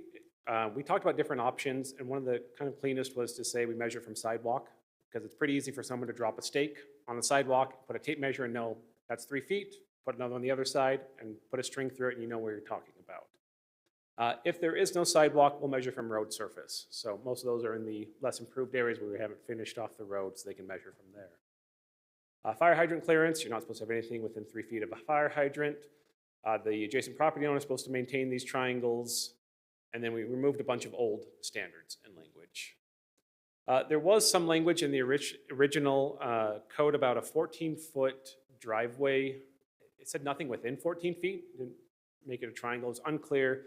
I took that to the Planning Commission, asked what they wanted to do with it, and their recommendation was, and staff's recommendation as well was, we don't really need that for residential. Because we end up then regulating your neighbor, because if you put your driveway too close to your neighbor, now you're telling your neighbor you can't put something on your property that's otherwise allowed.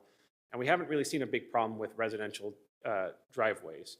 For commercial and institutional accesses, that's that AASHTO standard would still apply there, so we're already covered. So Planning Commission just recommended getting rid of that standard entirely and making it a little bit simpler. And then there was an exception in the code for what they called hedges, and we clarified that. I'll say staff's recommendation was to remove any exception for vegetation over 3 feet. So you couldn't have any trees within the site triangle. Planning Commission looked at that, and after, that was kind of one of the major points of discussion. They recommended to keep in the exception for trees so long as you keep it trimmed from 3 to 8 feet, and the overall tree and anything foliage is a foot or less, 12 inches. That was language staff had proposed if they wanted to keep that exception, so it's a little bit clearer that way. So staff's kind of first inclination would be say, don't allow any kind of trees in there. We've just found that people plant a tree and it starts off fine, and then the maintenance issue occurs, it grows and gets bigger, and then it becomes a problem, and we have to go talk to the property owner and say you have to cut your tree down because it's gotten too big, and it kind of causes problems. It's sometimes easier to avoid it altogether. On the other hand, as we're also just talking about, we want to encourage trees and living materials and park strips, so there's a bit of tension there. So this is kind of a question for the council to answer. The Planning Commission wanted to keep that exception in there. And I kind of went through that. We had one comment during the public hearing regarding the driveway site triangle that eventually got resolved because the commission recommended to just kick that out of our standards and keep it simpler to just the two that we've talked about. And other than that, I've gone through everything. So with that, that ends my presentation, Mayor. Perfect, thank you. As part of the staff presentation, Mr. Wallace, do you have anything to add? I thought that was a great idea from Councilwoman Rodella.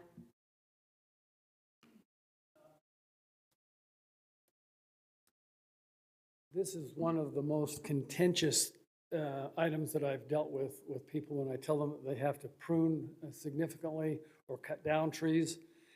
And so my thoughts were that right now, starting today or when this is voted on, this is where a pound of prevention is worth the pound of cure, by not allowing things to be planted where this will be a problem in 5 years, 10 years, 20 years. So ironically, I got a report from one yesterday and went and inspected it today. And this was on, I think it's called Gerling is the street. It's by the country club. And this tree was probably planted 35 years ago, and it was 7 feet tall. And now it's 35 feet tall. It goes clear out to the sidewalk. It is huge. And I was not able to meet with the owner. I left a card, and so sometimes they call back, sometimes they don't. But this is going to be a real problem tree to resolve. And in a lot of cases, if they're not that big, they can cut them up, and people are like, oh, that'll look ugly. But now, once you've done that, it doesn't look that bad. With this tree, it's going to be really a problem. And this is really a problem site triangle where you can't see it all around that corner because it's become so huge. So I would propose that you really restrict the planting of trees where it's a corner lot, but they have to be back, either not at all or 20 or 25 feet back. The other problem with trees that are planted close to sidewalks is they raise the sidewalk up and create I've got some in my neighborhood that they're probably raised up 2 inches. There was a lawsuit in Salt Lake within the last 2 years where a woman riding on a scooter hit a raised sidewalk that had been reported previously and documented. She died. She sued the city, and because this had been reported and not resolved, she won the lawsuit. So I've got some in my neighborhood that are at least this high. So kids riding those scooters, they hit that and over the top. So trees close to the sidewalk. We want trees. I agree with that. I've got a lot in my backyard, but I don't have any near my sidewalk. And so I think we need to consider not allowing vegetation, particularly one of the biggest problems is blue spruces. They have huge roots and they grow out huge, so they create a problem, either people backing out of their driveway, but we're talking about the site triangle. And so if anybody wants to see a super problem, it's Gerling and I think Country Club Drive. And so this is going to be a prime example of what can happen when somebody plants a 7-foot tree and 35 years later it's 35 feet high and goes clear out to the sidewalk. The biggest expense that I've had someone incur from enforcing this law was $4,500. And this wasn't from a blue spruce, this was from the deciduous trees where the previous owner had planted these trees so close together, the trunks blocked out the site triangle. It wasn't the tree, it was just the trunks. And by having to remove 7 of those trees, it cost them $4,500. So you have to decide, can we prevent this problem from happening in the future by directing what can and can't be planted near the sidewalk when people buy a lot, and that they are well aware of what they're getting into, particularly corner lots. I think that is all that I had. Any questions about, so this, like I say, this has been one of the most contentious things I've had to enforce because it costs people a lot of money and they cut down trees that they thought, they are pretty, but they're a problem now. Any questions? Thank you. We'll probably take public comment and then we may have questions. Thank you. Mayor, sorry, I had one more thought I forgot to add that I was told to add. We're going to train our own staff as well. We've had some signs that we've placed in site triangles ourselves and not within the 3 feet limit. So part of this will also be educating our park staff and Arts Council and people are putting up signs to make sure that we are also complying when we're doing it ourselves. We want to follow our own rules. So when you see those, know that we'll also be working on that. Thank you. With that, we'll go ahead and open up the public hearing. Any comments? Mr. Warren? No? Okay. All right, we can close the public hearing and move on to Councilmember Smith. If you have any questions or clarifications from Mr. Wallace or Mr. Patterson? Okay, so when I was setting this, the sides of that triangle are 40 feet. I was confused when I was reading through where you start the corner of the 40 feet. Is it out in the middle of the road? Is it just on the curb? If the curb, because most curbs are straight, and you gave some examples on that, but how do you decide? So it is a bit tricky, and I spent a long time trying to figure out even just how to word this, because I can draw a picture and it makes more sense than trying to put Right. it into language. Essentially, you'll follow the curb edge, or if it's not a curb, the road edge, and draw it out so the point begins in the middle of the street, or not in the middle, but in the street to an extent. But it's essentially you just draw straight lines out from, and you can even do it with chalk, and I've done that with people before, is you just kind of follow the curb line, draw it out, do the other one, draw it out, and where they intersect, that's where you begin that point. And from there, 40 feet on each side, mark that off, chalk or put in a stake in the park strip, and then there that way you know where the site triangle is.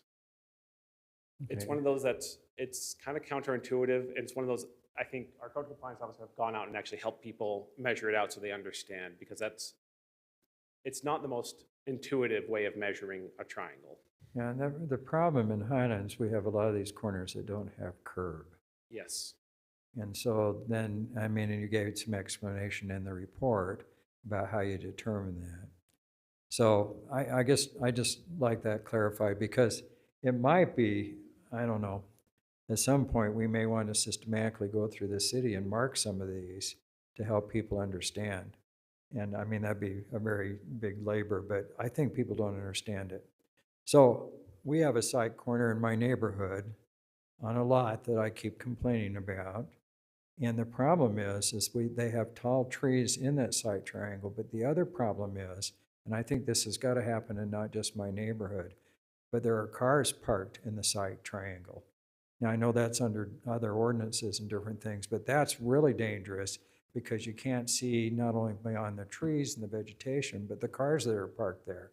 And you know, if we pass this, I think we need to make a concerted effort to start enforcing some of this, because it's just it's not just vehicle accidents, it's little kids that run out into these areas and you can't see. And so, I don't know, that's my concern. And maybe I'll just tack on to that. One of the other reasons staff was a little less in favor of allowing the trees. Even a 12-inch thick tree can hide a small child when you're looking quickly up the street. So not having anything makes it a little bit easier to have that clear sight of the sidewalk as well. So going back to that, if you plant a tree, how far away from that edge, I mean, you're 40 feet, can you plant a tree at 41 feet? You can, so long as it doesn't grow into it. So we'd say, you know where the line is, you know, put it, you know, a foot or two out, so that way when it expands, you're not going to be encroaching in that. We'll probably have some branches, but we'll expect them to trim it and keep it cut back. Right, because any sort of tree is going to grow into that. Any tree, yes. Okay. But that way we'll have a clear standard of don't put the tree there, and then trim your branches up at least 8 feet so you can see the sidewalk and oncoming traffic. So you're trying to preserve the 40 foot all the time, but you can have a tree on the edge of it. Exactly. Okay. That's it. Okay, Councilmember Courtney. Again, thank you for the work on this. That I agree that it wasn't the clearest to start with, and I think it's much, much clearer after the fact, and I appreciate that. I too am generally inclined to not allow any vegetation above 3 feet in the site triangle, particularly if you think of a row of trees continuing down every 20 feet. There are points where that really hits a significant part of your visual field when you're looking down to see whether or not there's something coming down the street. I might be inclined to grandfather in existing things if they're less than, you know, make it 8 inches instead of 12 inches. I don't know how many trees there are in site triangles currently, but would prefer to avoid a night of 1,000 knives with regard to the trees. And I know the Planning Commission talked about the driveways. I'm, for all the reasons they discussed, I'm inclined to agree with regard to residential driveways. They did talk about adding in that requirement for commercial driveways. I don't recall seeing that in here. I think they decided against that eventually. As I understood the motion, it was essentially to rely on the AASHTO standard for commercial or non-residential intersections and driveways. Right, okay. So in fact, if you remember the last Which site, work, when I right. showed the vet clinic, there was that big red triangle on the side. That was them literally showing us where their site triangle was as part of their landscaping Right. plan, so we knew they planted stuff outside of it. I'm good with that then, yep. And that's all I have. Councilmember Campbell? Yes, I also watched the Planning Commission and agree with absolutely everything, except they did end up saying that the 12-inch tree and the 3 to 8 foot, I've never planted a tree that doesn't grow. And I have. But to say it's 12 inches, it's going to get larger than 12 inches at some point. And then it's going to have to be what, taken out? Nobody wants to take out a tree. So prevention is better than a pound of cure, an ounce of prevention, quoting Brent Wallace, very wise. I really am against any trees, any vegetation in there over 3 feet. Other than that, I agree with everything else. Councilmember Rice? So a couple of questions. And Rob, I always appreciate what you do. So the 40 feet thing on here is really where the car would stop to make a turn, right? That's that little line where it says 40 feet, that's pretty much where the car lands. So that's not really halfway into the street. I'm just trying to figure out how far that actually goes into the property. 30 feet-ish? It'll depend on the property, and not all properties will be an exact 90-degree corner. Well, so if you think about it, it's measured from back of curb. Curb is 2 feet, right, Chris? So 2 feet of curb, 4 feet of park strip, 5 feet of sidewalk. You're at 11 feet in. So of the 40, you're about 29 feet, and then it angles in on the hypotenuse there. So you've got, it was like, I remember doing some math on it. It was like 150 square feet maybe of property on that corner that would be regulated. So you've been to my house, you've seen I sit on a quarter, and I will tell you that most CCNRs, and I thought a lot of subdivisions for Highland are required to have trees in the park strip. Now, Mr. Wallace can maybe correct me on that. Maybe that changed. And I have removed my trees because the sidewalks were popping. So, but I hear the tree thing, and but it's, since I sit on a corner, it's good that I removed the tree because I would be encroaching on this, right? So we just need to, this idea of grandfathering in some things might be wise, what Doug said. It's just a slight concern. I mean, this is a lot of work, and it is a little bit worrisome when we have to remove trees because it costs me $6,000 to remove them. And I had 9 trees. That's really all I have. Okay, I think we might have a response to that. This is totally, the whole purpose of this is for safety. It's not for aesthetics, it's for safety, for kids that are riding bikes, for pedestrians. So grandfathering this in, that would have grandfathered in the people that spent $4,500 to take these trees out. It would have still left a terrible safety problem on that corner. And that was on 9600. So this is a very busy street that I think it's probably 30 miles an hour. People go 45.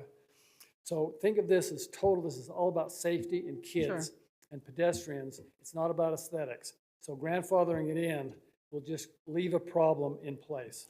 But what do we do? I'm not necessarily asking you this. I understand what you're saying, but what do we do with, I mean, even small trees?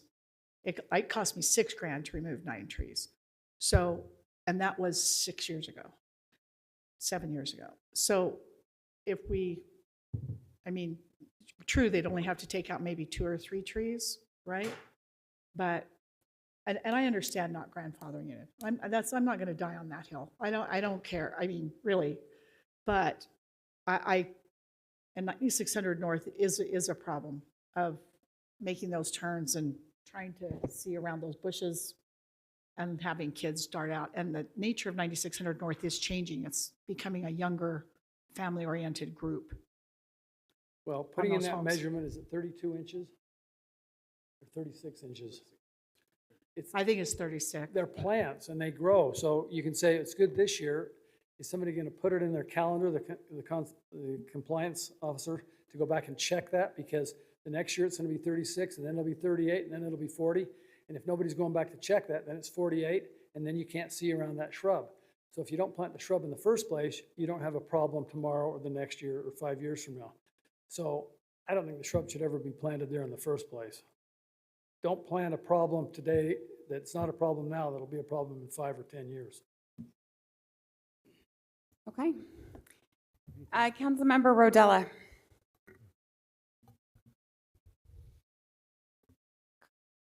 I don't even know what to say here because I know I have shrubs right there, so. But I understand it. It's a safety issue. It's a concern. And I agree with Brent on this one that you need to have that triangle in line of sight. So it can't be grandfathered in.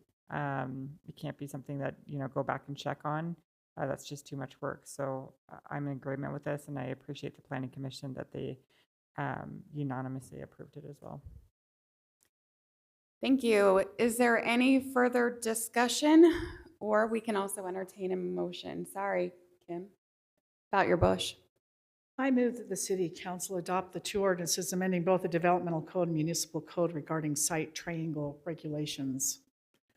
If the council wants to prohibit vegetation over 3 feet in the site triangle, the council may adopt the ordinances without section 3-6102. So are you saying that I we're think gonna? that second part we need to answer. Yeah. Take it off? You want me to do it? Well, I think we need to decide if we want it on or not. Do we want it on? I do. Anybody else? We did not have a second yet. Do We we have a, we don't have a second. do we have a second on that motion? If not, the Well, motion, Let's just clarify what we're saying, because it says if the council wants to prohibit vegetation, you can make the motion without section 3-610. My point was just that I believe there has been no second. We can just say the Yeah. motion died and start from scratch. Okay. Just the first part? Well, Depends on what you want. I Which think do it you want? depends on what. Well, let me do it again. We'll do the first part. I move that the city council adopt the 2 ordinances amending both the developmental code and municipal code regarding site triangle regulations that leaves the vegetation. without, do you want me to add, without any vegetation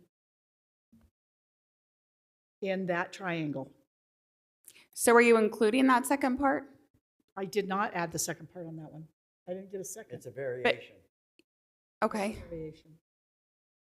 It's just without any trees, vegetation in that But triangle. that's what the second part says, if the council wants what I to thought, prohibit but- vegetation over 3 feet. So that is the second part. Am I wrong? You're right. Yeah. So she's prohibiting it with her motion. Yes. So the motion is- So the motion is the entire thing that's on the screen here. What I did to begin with. So maybe to clarify, it's to adopt the 2 ordinances amending both the development code and municipal code regarding site triangle regulations without section 3-610 sub 2. So I did it right to begin with. No, I did not. But just adopting it without that section, because that's the section that says we have that exception for things over 3 feet. So if we take that out of the code, that means we're not allowing anything over 3 feet. Very good. Correct. So do we have a second? So I probably wrote it as like a double negative. It's a and double that's negative, but confusing we- people. we I figured it out. apologize. So let me clarify this. Can I ask that? Okay. So what you're saying is we still Second. allow vegetation up to 3 feet. Is that what you're saying? Up to 3 feet, yes. That would be the standard. You could change that entirely and say, and not allow any vegetation within the site triangle, period. Which I think is And what. that Which is what I my think second she one said. was. Yes. So just trying to clarify what the council's wants to do in the motion. Well, it's her motion. Okay, we had a motion and we had a second by Councilmember Courtney. So if we have any discussion or an alternate motion, It sounds like we need to get clarity on exactly Right. what the motion is. So let's have Stephanie maybe read the motion. I don't think Stephanie knows what the motion is. Oh, okay. Let's have Liz do it since it's her motion. You know what? Maybe I should withdraw both motions. No, I don't think you have to. We just need to clarify. Okay, Yes. we're going to include on this motion, I move that the city council adopt the two ordinances amending both the developmental code and municipal code regarding site triangle regulations. If the council wants to prohibit vegetation over 3 feet in the site triangle, the council may adopt the ordinances without section 3-610-2. So I think the problem is, Councilmember Rice, it says if the council wants to prohibit, so we can't make that part of the motion. We need to know if the council wants to prohibit it or not. Well, and that was my second one. I said without the vegetation at all in that 40 feet triangle. And that's the one that was seconded. That's the one we're talking about. And that's when we're talking, so let me do it one more time. Developmental code, municipal code regarding site triangle regulations without any vegetation in the 40-foot triangle, period. So can I ask clarification? Councilmember Courtney says we have to have a second before we can ask a clarifying question. I already seconded it. He's already seconded. Okay, then you may ask a clarifying question. So I think what Mr. Wallace is saying, he didn't want any vegetation to grow up, but does this mean we're not going to allow people to put any vegetation in that corner? Like flowers or anything? It's going to be a wasteland? I mean, what does that mean? That's what Yeah. the motion is, as I understand it. Yes, as I understand the motion, that's what it is you will not have anything in that, anything living, which would include flowers, shrubs, grass, anything. Oh, then I Wh- would. Which is could why have squirrels. one of the ideas was to prohibit the vegetation over 3 feet and allow it what was lower. Yes. Well, Shrub- I'm going to withdraw my motion, if I'm allowed to, because we need grass there. I think probably what we need is an alternate motion at this point. Is that correct, Councilmember Courtney? Then I need to. The easiest bet is probably I'll just do it. Seek unanimous consent to void out the previous motion. Okay. Kim, yes or no? As long as there's To unanimous void out the consent, we previous can do almost motion. anything we want. Okay, I support, I think we need some vegetation, but okay. Yeah. Ron and Liz, you good with that? Yes. Okay. With what Doug is voiding the previous motion so that he can make a new clean motion. Well, I withdrew it. I think it has to be Okay. withdrawn. And I Go ahead, withdrew it. Councilmember Courtney. If you would like to. Sure, I'll go with what I want. I move that the city council adopt the two ordinances amending both the development code and municipal code regarding site triangle regulations without section 3-610 subsection 2 and however with allowing existing trees with a trunk diameter of less than 8 inches to remain. Okay, so that motion is to allow existing to remain. Do we have a second?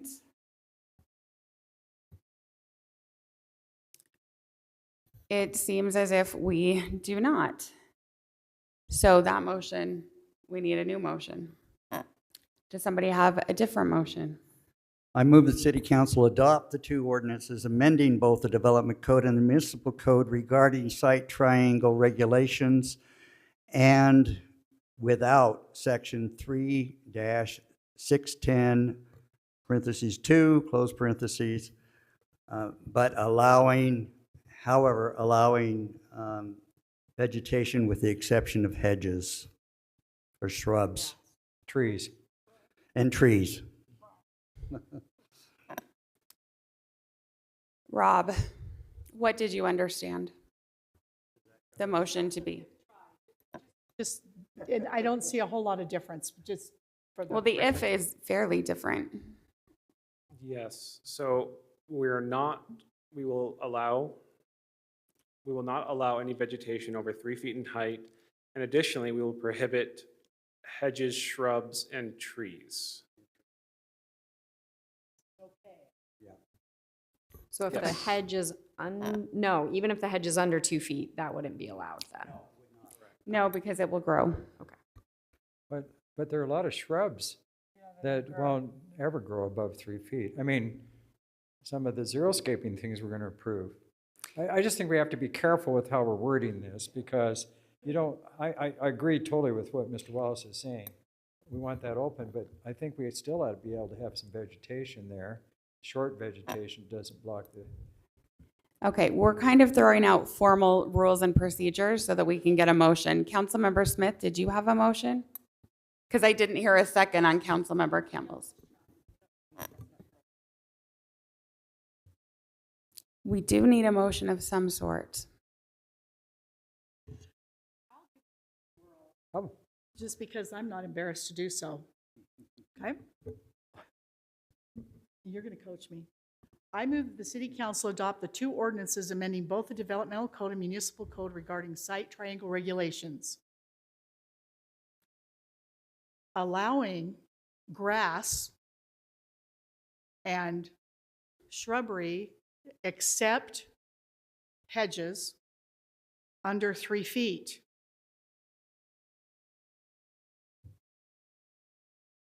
Period. Close enough, I'll second it.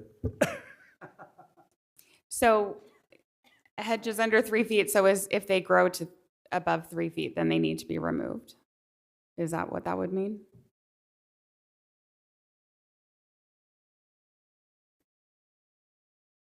I personally think that's going to be really hard to enforce. I mean, But that was your motion, wasn't it? I understand, but, and if you put a tree and it grows over 3 feet, never mind. Never mind. Could you repeat the tag end of the motion, make sure I understand it? Go ahead, Stephanie, you take it. This is what I've got. Councilmember Liz Rice moved that the city council adopt the 2 ordinances, amending both the development code and municipal code regarding site triangle regulations, allowing grass and shrubbery except hedges under 3 feet. I think just accept, the under 3 feet is the And problem. if I understand Yeah, correctly, the that under allows 3 feet. trees. Should be We'll under, allow trees. just take that out, under 3 feet, Except hedges, take out under 3 feet, except hedges, period. period. Read it back one more time, Stephanie, would you mind? Councilmember Liz Rice moved that the city council adopt the 2 ordinances, amending both the development code and municipal code regarding site triangle regulations, allowing grass and shrubbery except hedges, period. So shrubbery does not include trees. Is that correct? The code, if you do not remove section 3-610 sub 2, the tree exception remains. So you have to adopt the ordinances without that section if you want to stop trees in the site triangle. Which is what we did. That wasn't in the motion. It is what I did to begin with. Five motions ago, 6 motions ago. No, it's different. Okay. Mayor, Yes. I recommend that we continue this. I'll go out and take a Xanax and then come back. Because You know, that may not be a bad, I do want to mention. I'll second the, So we've continue got this with you. and come Okay. back, Rob, with what we need to say. I just want to remind everybody, we do have a closed session tonight that I would like Councilmember Rodella to participate in, and she has a hard stop at 9:20. We had I would be a, very good with continuing this, but I think we need to give Rob clear direction on what is happening rather than just, and write something different. well, I think we just need a not a double negative so that we understand. So let me ask this, Councilmember, should we go ahead and vote on the motion to, don't put to take a Xanax, but let's to continue And then we can clarify. So let's go ahead and do that. So the motion is to continue. So I need to withdraw my motion. No. Was it second? Somebody has to second the motion to continue. Councilwoman Rodella did.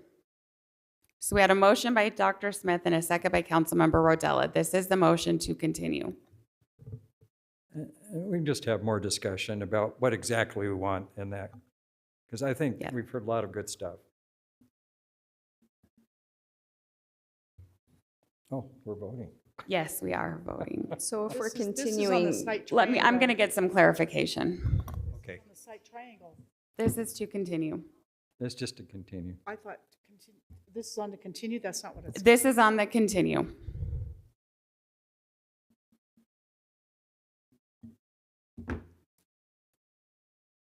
Oh, my holy.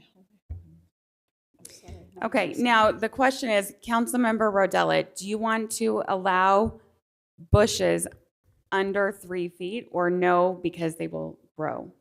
Do you want to allow or not allow trees and bushes? I do want to allow bushes and not look at Brent Wallace when I say that, because I know he's in disagreement with me and I never want to disagree with him. Do not allow trees, but bushes, yes, just because there's so many different types that won't grow above 3 feet and they're very easy to cut down. Okay, Dr. Smith, what's your position on trees and bushes? Well, definitely no on trees, but I still think we should allow some vegetation like flowers and short bushes and different things. I understand. So if there's a way to limit the height of Yeah, if bushes. there's a way to limit that, and I understand where Mr. Wallace is coming from, he's absolutely right, because they grow up, but at the same time, we don't want every corner to look like a desert. Okay, Councilmember Courtney, anything to add as Rob brings us back? I am good with those changes. I would prefer to allow existing trees that don't have a trunk diameter of more than 6 inches and that are trimmed from the 3 to 8. I understand this is a safety concern, but that still leaves us better off than we are today. Okay. And like everything else, it's a balance. Councilmember Campbell, what's your preference? No on trees. Okay, The hedges, I agree with Kim. okay. And Councilmember Rice? Oh, my gosh, just grass and flowers.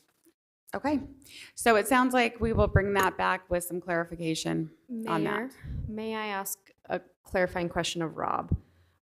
Can you go back one slide, Rob? If I heard council right, a majority wants to do this, wants to include grass, trees, and shrubs, so long as it's under 3 feet. No trees. Sorry, I Nobody- apologize. yeah. Thank you, Councilmember Smith. So Yeah. grass, shrubs, flowers, anything under 3 feet in the site triangle. If the motion were the top part without section 3-610 subsection 2, isn't that the motion they need? So if a majority of you are there, we could just make that motion tonight. And I know there's been so much confusion on this. Maybe, and we should have, lesson learned on staff will do better at writing proposed motions for you. And we apologize on that. So let me repeat what I think needs to be motioned, and then if a council member wants to say that. Is that okay, Mayor? I don't want to bring something back if we don't need to. Yeah. Can we undo a continuance? Well, that's a good question. You would have to reconsider the motion. I move to reconsider the motion to continue. I'll And I second voted that. in the favor of it, so All in favor? I'm a Aye. legitimate person to reconsider. So we had Councilmember Courtney voted to reconsider, or motion to reconsider. Councilmember Campbell seconded. Councilmember Smith, or Rice agreed, so that's 3 at least. Yes. Yes? I still want a Xanax. So that was 4-1. So I would recommend the motion be, Mayor, would you mind repeating who made that motion? And who That was seconded? Councilmember Courtney and Councilmember Campbell. And then it was unanimous-ish. Ish. Ish. Unanimous. It was unanimous. So I think the motion needs to be, I move that City Council adopt the 2 ordinances amending both the Development Code and Municipal Code regarding site triangle regulations without sections 3-610 subsection 2. I would like to make that motion. And I'll second it. And no, it's the if. It's different. No, it's different. Okay, we can go ahead and vote. We had a motion by Councilmember Rodella and the second by Councilmember Smith. Councilmember Rodella, we're gonna have to do a voice vote because we already voted. Yes. Councilmember Smith? Yes. Yes. Yes. Yes. Okay, moving on to our expedited items. This is item 5A, and this is Chris. Thank you, Mr. Wallace. No Mayor, more is this- double negatives.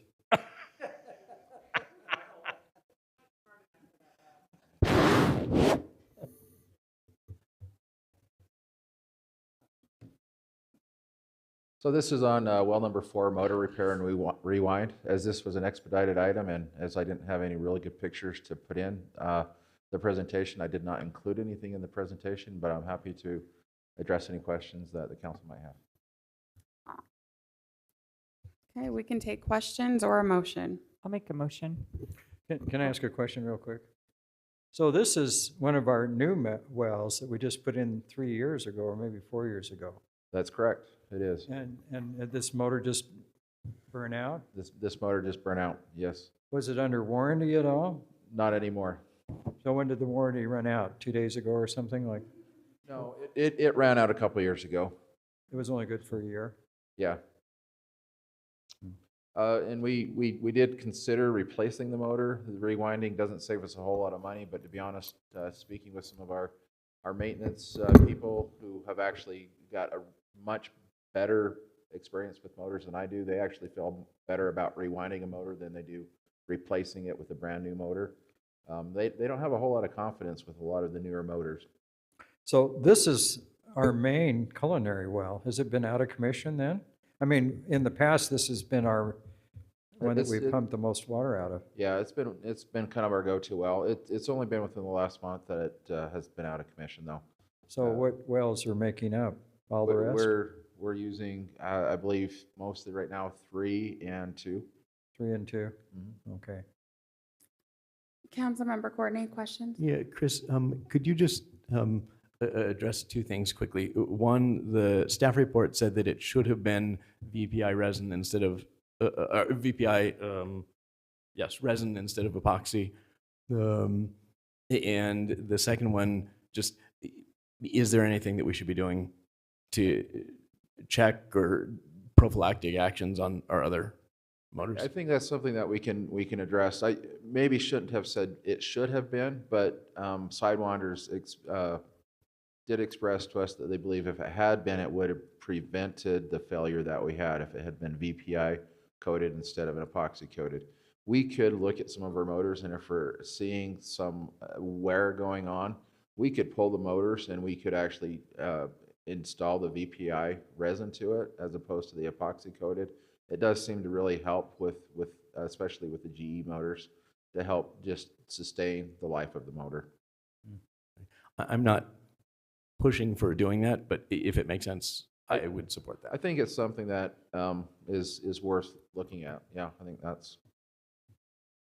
Okay, other questions? Are we ready for a motion? I have a question. Okay. So the cause of failure is expected turn-to-turn short resulting in a ground fault. Does it need to be grounded differently? Is that in here? And is there a warranty on the repair? There'll be a warranty on the repair. Again, it will only be for like a year. But Sidewinder's been pretty good with us in the past at standing behind their work. And we feel like what we'll get out of this will be better than the original motor that was put in. Are they going to ground it differently? It's really, they'll when they rewind it, they'll do the VPI coating, and that's what caused the ground failure, is it sparked through the coating. Thank you. Yep. I move that City Council award the bid to repair the well number 4 motor to Sidewinders Motor Services in the amount of up to $28,553.54, which includes a 10% contingency. I'll second it. That was Councilmember Rodella and Smith, and we can go ahead and vote. Madam Mayor, Yes. I do have, where do we get this money from? Is this just coming from the regular? I'm sorry, I didn't ask it sooner. I'm sorry, what's the question? What is the fund, what fund is this coming from? So that will come from GL 554041 system repairs. That's included in this year's budget.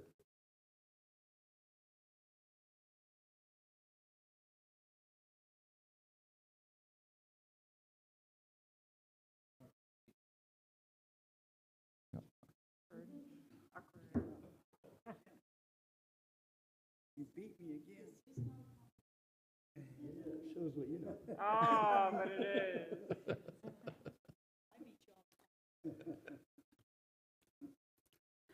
That passes 5-0. On to item 5B.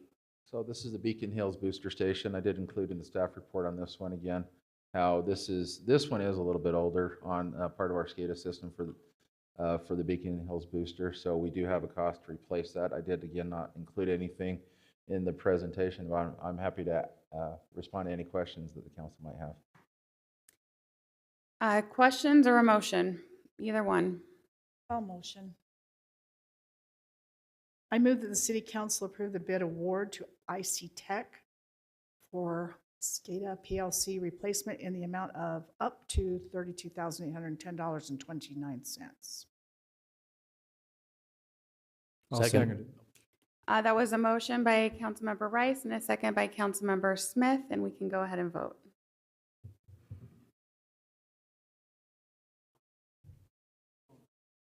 And let's go ahead and do a voice vote. Yeah. Councilmember Rodella? Yes. Smith? Yes. Yes. Campbell? Yes. Rice? And that passes 5-0. On to item 5C. Also Chris. Thank you, Madam Mayor. I did include something in the presentation on this. You can see with the cyan colors, the roads or the sewer lines that would be slip lined as part of this project. You can see kind of circled in red a couple of additional areas that weren't part of the original bid that we got from In Situ Farm when we went out for that multi-year bid a couple of years ago. So as was noted in the council packet, this is a dollar amount that's higher than that, but that's also because we had saved money in some of the first phases. So we kind of combined a portion of 3 with 2, and now we're trying to combine the remaining portions of 3 with 4. So maybe this is 3B, but this is what we're looking at. And part of the cost also, you'll notice that we'll be doing some slip lining along 10400, which is one of the busier streets. So some of the costs that we have do relate to traffic control as we do these projects. So other than that, I'm happy to answer any questions that the council might have. Yeah. Just a quick question. How old are most of these sewers? I mean, some of these neighborhoods predate the organization of the city in 1979. Yeah, a lot of them do. A lot of them are pretty old. I'd say in the 20-year plus. Yeah, but that would make many of them over 40 years old, 40 to 50. So, okay, very good. I'll make the motion when it's time. Unless there's other questions. I move that the Highland City Council award the bid for the Phase 3 slip lining project to In Situ Farm in the amount of $481,385.30. I'll second. Motion by Councilmember Smith with a second by Councilmember Rice.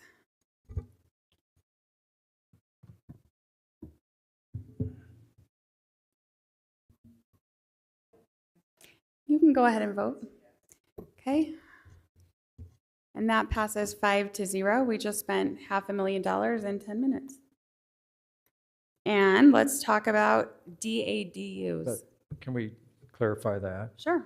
This is money that's already been budgeted. Already been budgeted, and we're just going Yep. ahead with the projects, and these are essential things that come out of They the are essential enterprise things, but it's a funds, lot of money. which has already been paid for. Okay, very good. Yep. Okay. We talked about this last time. We did, and it's Mayor's favorite word, which is I don't say DADUs. it. As we talked last time, we worked through a work session, and there were a couple areas that the council wanted to have more focused discussion on. So we broke this into kind of 2 categories. The first one will be setbacks and height, because those are kind of interrelated in how this has been presented. And then the next meeting, we'll talk about the size of the detached ADU. So this one's just where and how tall these buildings should be. So first talking about setbacks, what was recommended by the Planning Commission was that they'd follow the home setbacks. So for most properties, that is 25 to 30 feet from your rear property line and 10 to 15 feet from your side property line. They also recommended allowing an adjustment to the rear setback, going down to 20 feet from the rear property line if the building was kept to 1 story, 15 feet in height. The alternate option that's kind of been tossed around for discussion is following the accessory building setbacks. And I put the charts of all the different zones in the packet, but essentially accessory buildings are the same everywhere except for Ridgeview. And accessory buildings are 10 feet from side and rear property lines. So those are kind of the two kind of options. Home setbacks, you're more 15 from sides and 30 feet more or less from your rear property line, or 10 feet from side and rear with an accessory building setback.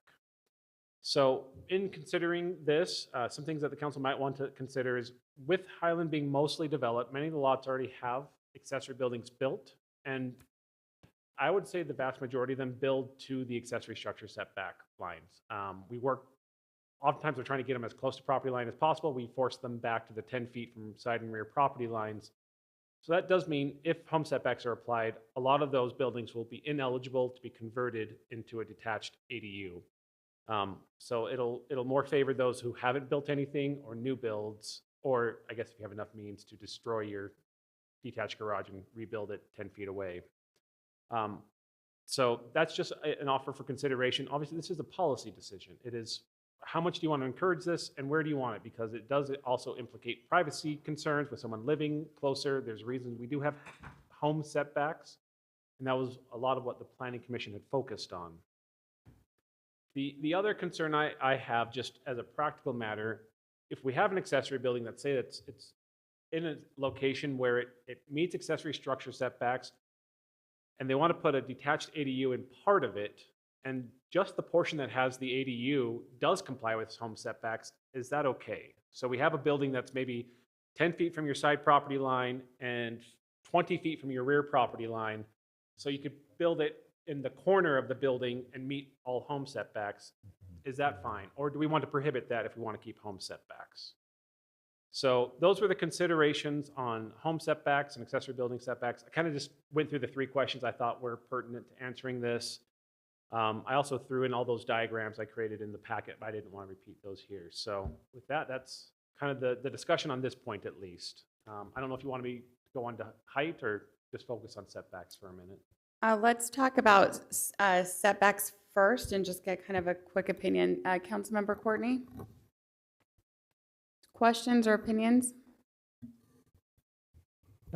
With regard to, I'm going to hit number 2 first because that's the easy one for me. That, yeah, I think that we pay attention to the accessory dwelling unit with regard to the setbacks, not the edges of the building, to the extent that there's a difference between the two.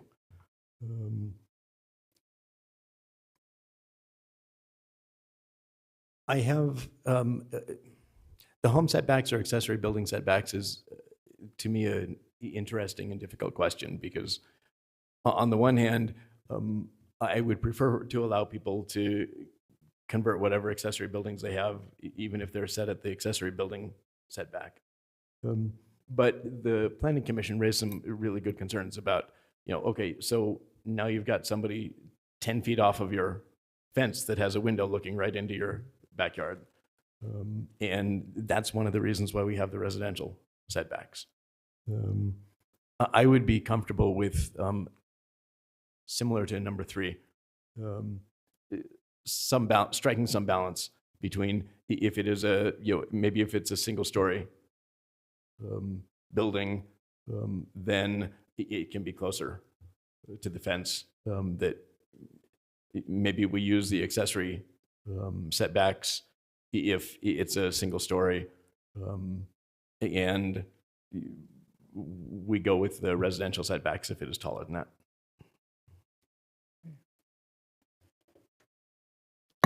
Okay, Councilmember Campbell? I really like to support what the Planning Commission recommends, but on this one, I have heartache with the residential home setback versus the accessory building.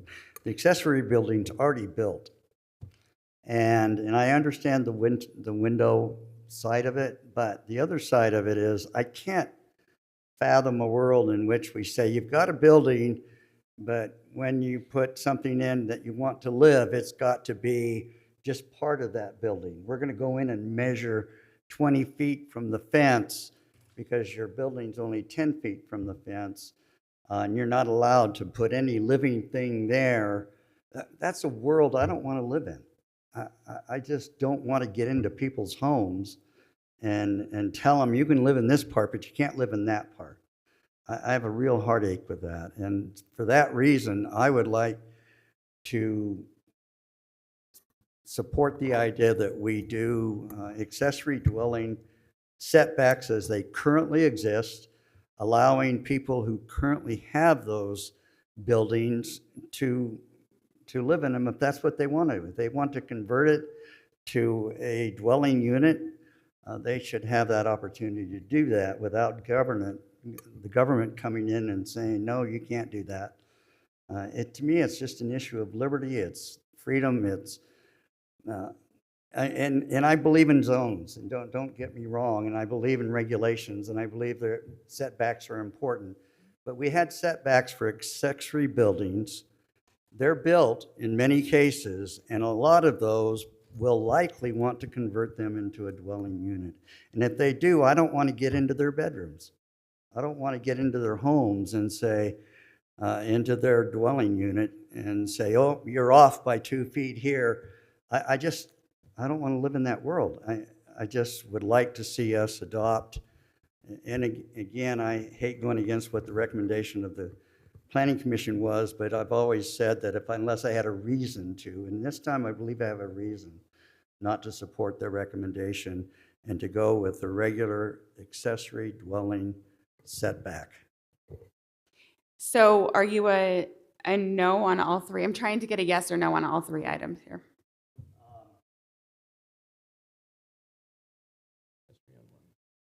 It looks like number one, comply with,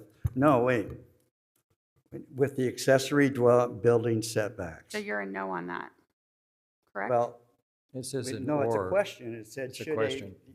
comply with home setbacks or accessory building setbacks? And I'm saying Say home. Okay. accessory building setbacks. That's Okay. what I would vote yes on. And so the next two are irrelevant right. Okay. No, it's number one, because number one Yeah. is only a question. And it answers the question, accessory building setbacks. Can you talk into your microphone? Accessory building setbacks is the one that I support. It's Okay. number one because it's an or, it's the second part of it. Okay, Councilmember Rice.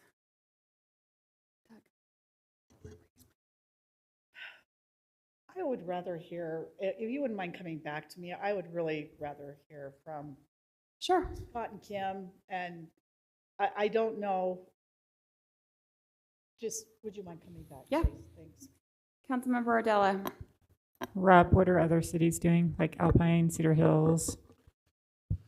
Everyone's still in the process of adopting these. The ones that I've reviewed have generally applied the accessory structure setbacks to these. I think it's partly due to the recommendation of the league of the legislature kind of invaded our zoning authority here by mandating these. So in order to not have them come down even harder, try not to overly restrict them. And most cities that I've seen, Farmington, for example, went kind of to the extreme of trying to encourage this, and they've still struggled to get people to do it. I think Highland has a bit of a different demographic, but for most of them, they're trying to reduce these regulations as much as possible to allow them. Now, I don't think I've seen Alpines yet, so I couldn't tell you that, but I can get you that information and have that next time.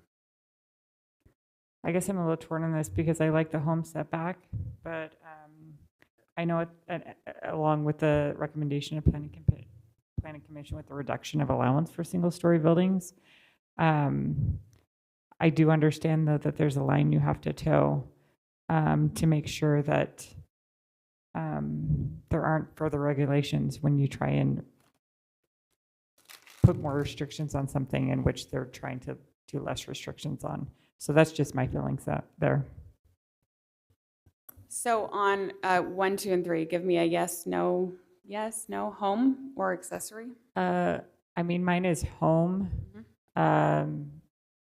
I'm fine with the reduction allowance. But I will say this, Brittany, I understand the political nature of the situation, and it's not something I'm going to die on by having, saying home versus accessory building setbacks. Gotcha. Would you mind saying that one more time, Kim? I beg your pardon. Would you mind just saying that one more time? Yeah, so for me, I like the home setbacks option. And I like what Planning Commission has come up with a reduction allowance for the single-story buildings for that. At the same time, I do know that there is political implications when you try to put more restrictions on legislations that's been mandated to us as well. And so you kind of have to choose your battles on that. Councilmember Smith. So I appreciate all the comments that have been said. I'm actually willing to die on this hill because I think it should be home setbacks, and I agree with number 3. The problem is we've done survey after survey. I've lived here 37 years. People like the low density in Highland. I resent the fact that the state legislature is getting involved and demanding that we zone our city different than what the people who live there want. And I worry about if we do, and I know where Ron's coming from, but there's a couple accessory buildings in my neighborhood that if they're turned into homes, one of them would create a home bigger than the residents that lives there, that's already living there. So I think you have to be really careful when you convert accessory buildings into residential because I think there's a risk of creating another residence that's bigger than the original one. And what you're doing is rezoning all the city into doubling the zones. So I want home setback, and I would agree with the Planning Commission on 3, and I support the Planning Commission because they spent a long time discussing this, and I think they thought it through carefully. So I think it's great to have accessory dwelling units in circumstances, but I don't think we should encourage them on every lot in the city unless we want to rezone the whole city because people like the lower density here. And I think it's okay for a city to have lower density. We don't all have to look like our neighbor to the west. We don't all have to look like our neighbor to the south. And so I just have any problems with changing all the zoning because that's basically what you're doing if you do accessory buildings as the setbacks. Okay, back to you, Councilmember Rice. I just do not. I understand everything that has been said, and I just still feel like this is a real attack on our R140. I've said that before. I don't want a flag lot, and I want off-street parking, and I really think that that number 3 probably is the best choice. And we might end up having to do some amending on this. It will be interesting when we go to size, if number 3 really works with the size that I have in mind. And so that's where I'm at. But I don't, I know that there's people already planning accessory dwellings. I don't want, I mean, there are some people who have really large garages that could put an apartment upstairs in their garage. Large garages. I'm talking not attached to a home garage, right? And they could put an apartment above those. And then you're looking into somebody's backyard, like what Doug said. So that's the only comment I have. I'm probably more inclined to go with number 3, although. So for number 1, do you think it should be home or accessory building? Setbacks. Setback. You mean, excuse me? Setbacks. So we need an answer on, we have 3 questions that we're answering kind of. So the first one is, should DADUs comply with home setbacks or accessory building setbacks? I guess number 3, I don't understand the difference, I guess. You're going to have to explain it to me. I think she's home setback because if she's saying number 3, then she's already saying home setback. It's always saying number 1. Yeah. So it looks like we have 4 in favor of home setbacks. Is that correct? Yes. Okay. And then And then All number of And us in then favor of all of Yes. us, and then number 3. Yep. Does that make sense? It does. Thank you. Is that all the answers that you needed for that one? All on setbacks, just a quick clarification on height, which I think will be a quicker discussion. Yes. The height, the planning commission recommended a height not to exceed the existing home up to the maximum home height in the city. So theoretically up to 35 feet, but if the existing home was less than that, then it'd be limited to that. And then if you're using that rear setback reduction where you can go down to 20 feet rather than 30 or 25, you'd be limited to 1 story. The other option would be instead to limit the height of these buildings to 25 feet, which is the standard accessory building height. Similar to the setbacks, these are all assuming setbacks were kept as recommended, so the home setbacks, should we keep accessory building height or the home height? And then if you do allow it to go to home height, which I don't know if there's inclination to do that, again, it's those questions of, do we just allow the living portion to be at 35 feet and then everything else has to be at 25 feet or less? So those were the kind of 2 clarifications. Essentially is home height up to 35 or accessory building height up to 25. Councilmember Campbell, what are your thoughts on this? What did the planning commission recommend on this one? They said follow the home height limited to the height of the existing home. Wow. I had this goal of always supporting the planning commission, but I kind of like the 25-foot limit myself. 35 feet on an accessory dwelling unit, even if the home's 35 feet. Talk about looking into somebody's bedroom. I feel better with the 25 feet, but as Liz would say, it's not a hill I'm willing to die on. I can go either way, depending on what the other council members feel. Councilmember Rice, what do you think about height? So there's some really tall homes in Highland, right?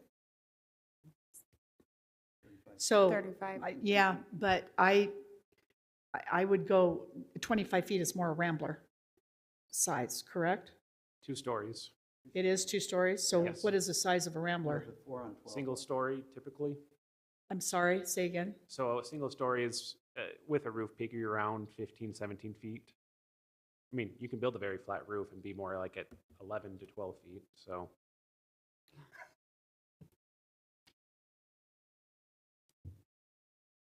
I'm just not willing to go that high on 35 feet. I think 25 feet is pushing it, and I think that the size of a detached unit should be not that tall. If we're looking really at size, I mean, it's hard for me to separate the size, square footage of this, so I'm really not happy with 20 feet, 5 feet, but I would go with 25 feet, but I'm not going over 25 feet for a detached. Councilmember Rodella? 25 feet. Dr. Smith? 25 feet. Councilmember Courtney? 25 feet. Clear enough? Perfectly clear. Okay. Let's move on to the resident survey. Erin, anything to add to that than what we've talked about? I will be very brief. Can somebody advance for me? Or you can hand me the clicker and I'll advance. Okay, so new questions. We did not get any real questions from the council that I saw like a majority interest in pursuing. So staff came up with some questions specifically trying to find out from people, how are you getting information from the city and what else would you like to do? Just to kind of test how are we communicating with you and is it the way that you want us to, and see what we could do better. And then similar to a question, Councilmember Courtney, we added that something about, do you know that you can sign up for text alerts from this city? We thought we should do one similar for PI to help people encourage them to sign up for that, right? So a similar question on that. Councilmember Courtney talked about, I think we referred to it as the Goldilocks question, right? Like too much, too little, where are we at? Though I think there was a lot of concern about duplication, and because we asked a similar question, although not quite the same, and we were worried about trying to add both of those questions and people just not responding. So one idea I had today is, providing additional opportunity for people to essentially be more specific for us, right? Like, what do you feel we're not doing enough of, and what do you feel that we're doing too much of, basically, and to provide that. So we thought that was an alternative to consider there. Those are all the new questions we're going to add at this point. We plan to keep all of the kind of our year-over-year questions. Unless we hear other feedback from council, we need to get this drafted in the next 2 weeks. Because it will go out with the September newsletter. So if you have any additional feedback, I really need it probably in the next week. Okay, anything anybody has that we have not already talked about? Okay, all right, Rob. Just a quick update about an upcoming item. We have an application pending that'll come to the Planning Commission. It is for another one of those legislative development agreements where they're trying to amend, instead of rather amend the zone, they essentially get a site-specific zone. This is for the commercial lot in Sky Estates, the one that's just south of the clubhouse. Yes. A couple of you know about this. It is a proposed assisted living facility. That's what they would like to put into that area. So just north of Sterling Point. The reason they're coming in for essentially a legislative development agreement, there's a couple of parking and building size things they'd like to get a little shift on. They have a bunch of parking studies they're going to present. They have a site plan and a building mock-up they want to present. It seems like it'd be a good fit in that community overall, so they're going to come to Planning Commission with that at the next Planning Commission meeting, then you'll see it in September. So you'll have a chance to weigh in on whether you like it or not. But essentially, they're increasing the allowed size of the building from what it currently is allowed in Sky Estates and reducing the amount of parking. But their parking studies show that because it's assisted living, the residents don't need cars, and the visitors are rather limited except at certain times, so that the parking that they are adding plus the clubhouse parking will be adequate for it. So ultimately, that'll be for the Planning Commission and the council finally to make the decision on, but wanted to give you a heads up of that coming in. Perfect, good update. Chris. Thank you, Mayor. We have some updates to discuss with the council on 9600 North Road. Earlier this year, we approved a bonded matrix to be placed on 6000 West and also on 9600. But when we started going through this project with the contractor, we thought that this might be a better product for a super mod chip seal. A super mod is similar to the bonded matrix in that it's got an aggregate already mixed in with binder and it's placed out, but the bonded matrix requires a 24-hour closure on a roadway after it's been placed. So it's closed for, the better part of a day as it's being placed, and then it's closed for 24 hours after it's completed. So we thought we might do the super mod instead. It actually has a larger aggregate, so it provides some additional structural value. Typically, it's more expensive than the bonded matrix, but the contractor is willing to keep the price that he gave us for that other product as long as he can bring people out to show it as an example, which actually works for us, I think, because then he's going to want to do a great job on it. They will have to come back and do a seal coat over the top a week later. So the plan is to do this on both 6000, and I've got some pictures. This is on the left, you can see this is as they're placing the super mod, and on the right, it's after it's been completed and it's had the top seal placed. Here's a picture that we've done of some bonded matrix areas throughout the city. I think it's a similar product. You might be able to see there's probably a little bit more aggregate on this product than there is on this product, but I think that just helps to on the capacity of the road. But as we were looking at 9600, there's a couple of areas on the west end of it. We have the Pearson project, which does not show up nearly as well up there as it does maybe on the screens, but towards the right, they're going to have to make a couple cuts into the road. They're not quite ready to do that. They'd probably be ready within about a month to do that. But talking with the contractor earlier today, they've purchased one of the other properties there, so there might be additional sewer connection and a water connection for that lot as well. And then on the west end, we've talked about, we've got the Mitchell Hollow Trail that terminates at that area. We've been trying to work with some of the property owners there. We'd like to widen the roadway in front of the Dean parcel and the Paxman's property, which is right next to the Dean's. they've told us that they would give us right of way in front of their lot as long as we connected them to the PI as part of this project. So that would require another road cut.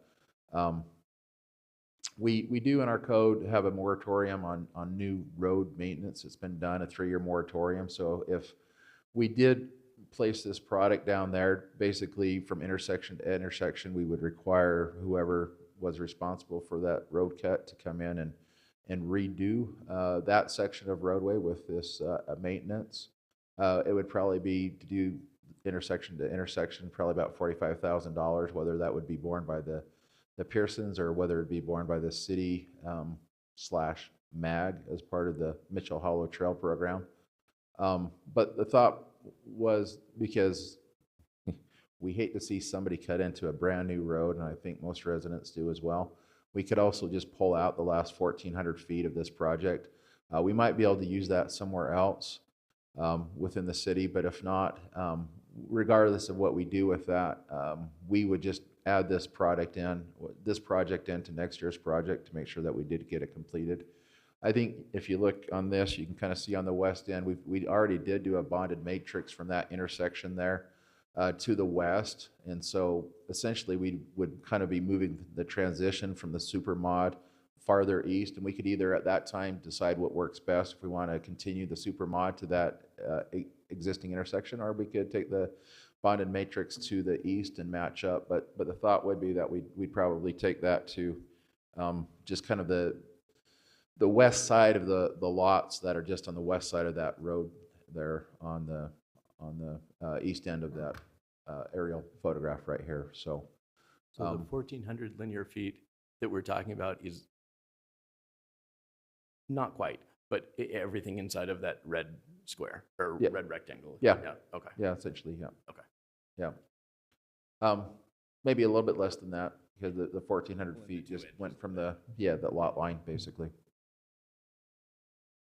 It's this red line right here. So if, unless the council would like to direct us otherwise, that would be what we think makes the most sense to move forward with. I would like to hear what Councilwoman Rice thinks about this, because she lives there and has really been anxious to kind of get 9600 in good shape. I appreciate that, Scott, because about 5 o'clock last night, we were pretty much scrambling, and I just really want to thank Chris and Aaron for really being in touch. And today, I know that this was, first of all, my understanding is that $45,000 would go to the property owner to cut into that on the two places. I think this is really considerate and wise, and I know that the property owners are appreciative of that. I have worked on 9600 North since 2006, literally. I can document that too, because it's been a struggle, and to make sure that it's a good road, a safe road. We're still working on safe school sidewalks. Right, Chris? Mm-hmm. So I think this is really amazing that you came up with this plan. And I appreciate it, and I know the homeowners appreciate it. And I don't know, I know that they have a list, the people that do this have a list, and if they could get another month even, and maybe, come back, but you're saying next year is great. I mean, it would be nice this year too, but I think they need another 30 days. But I am very appreciative of this. So, but it's wise to do it this way, because you know that no matter what repair they do, it never really will look the same. Who digs in, I mean, they can try their best, but when you dig in, it's, you can tell, it's there. Now, this type of, so this is kind of a gravel, so you put the tar down and then you put the kind of it's not a gravel. No, it's different than that. And there is a chip seal project product where you put down the emulsion, you put gravel down on top of it, you roll it several times, and I was always under the opinion that they then used cars to drive over it to help compress the rest of it, and you'd have a lot of gravel everywhere and damage. This is not the same. This is where it's pre-mixed already with the emulsion. It's very similar to the bonded matrix, which also has aggregate that's pre-mixed with an emulsion. It's the biggest thing is that the chips are just bigger chips. And this is still cheaper than the pulverization? Or This is still cheaper than the cheaper? Okay. pulverization. Yeah. No, that's really all I have. Matter of fact, I just am very appreciative Thank you. of your work. Thanks. Thanks, Liz. Any other questions? Just one question. With the Supermax, is that the? Supermod. Supermod. With that week between when it goes down and the top seal gets put on, what's the, are there meaningful risks there? If the temperature goes higher than we're expecting, do we start peeling it off with tires? Do we? Good question that I don't know the answer to. Okay. I'm not aware of anything that could happen. Looking at the temperatures, it looks like we actually should be okay with temperatures. I think it's, I don't anticipate that there's going to be any issues. We really are going to start tomorrow with 6,000 and then move on to 96 on Thursday, and then we'll put the top coat down on Monday. So we really just have, 3 days in between. Right. So I don't think that there's any risk. Okay. If we, with the piece on 6,000, if we do start seeing anything, we have the option of just closing the road for a couple of days? We would, if we had any problems. Right, okay. Okay, thank you. I think with that, we are ready to move to our closed session if we have that motion. We've got our, just a reminder, the Truth in Taxation open house on Thursday, and then our Truth in Taxation hearing on the 11th. And that will be the only item that in the budget that we'll be considering at that meeting.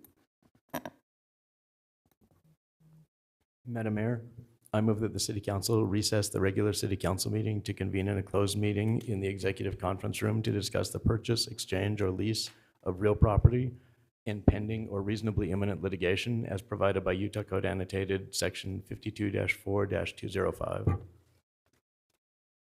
I'll second. Okay, a motion by Councilmember Courtney and a second by Councilwoman Rodella. And let's start with Councilmember Rodella. Yes, Councilmember Rodella? Yes. Dr. Smith? Yes. Yes. Yes. Yes. Okay, we're in closed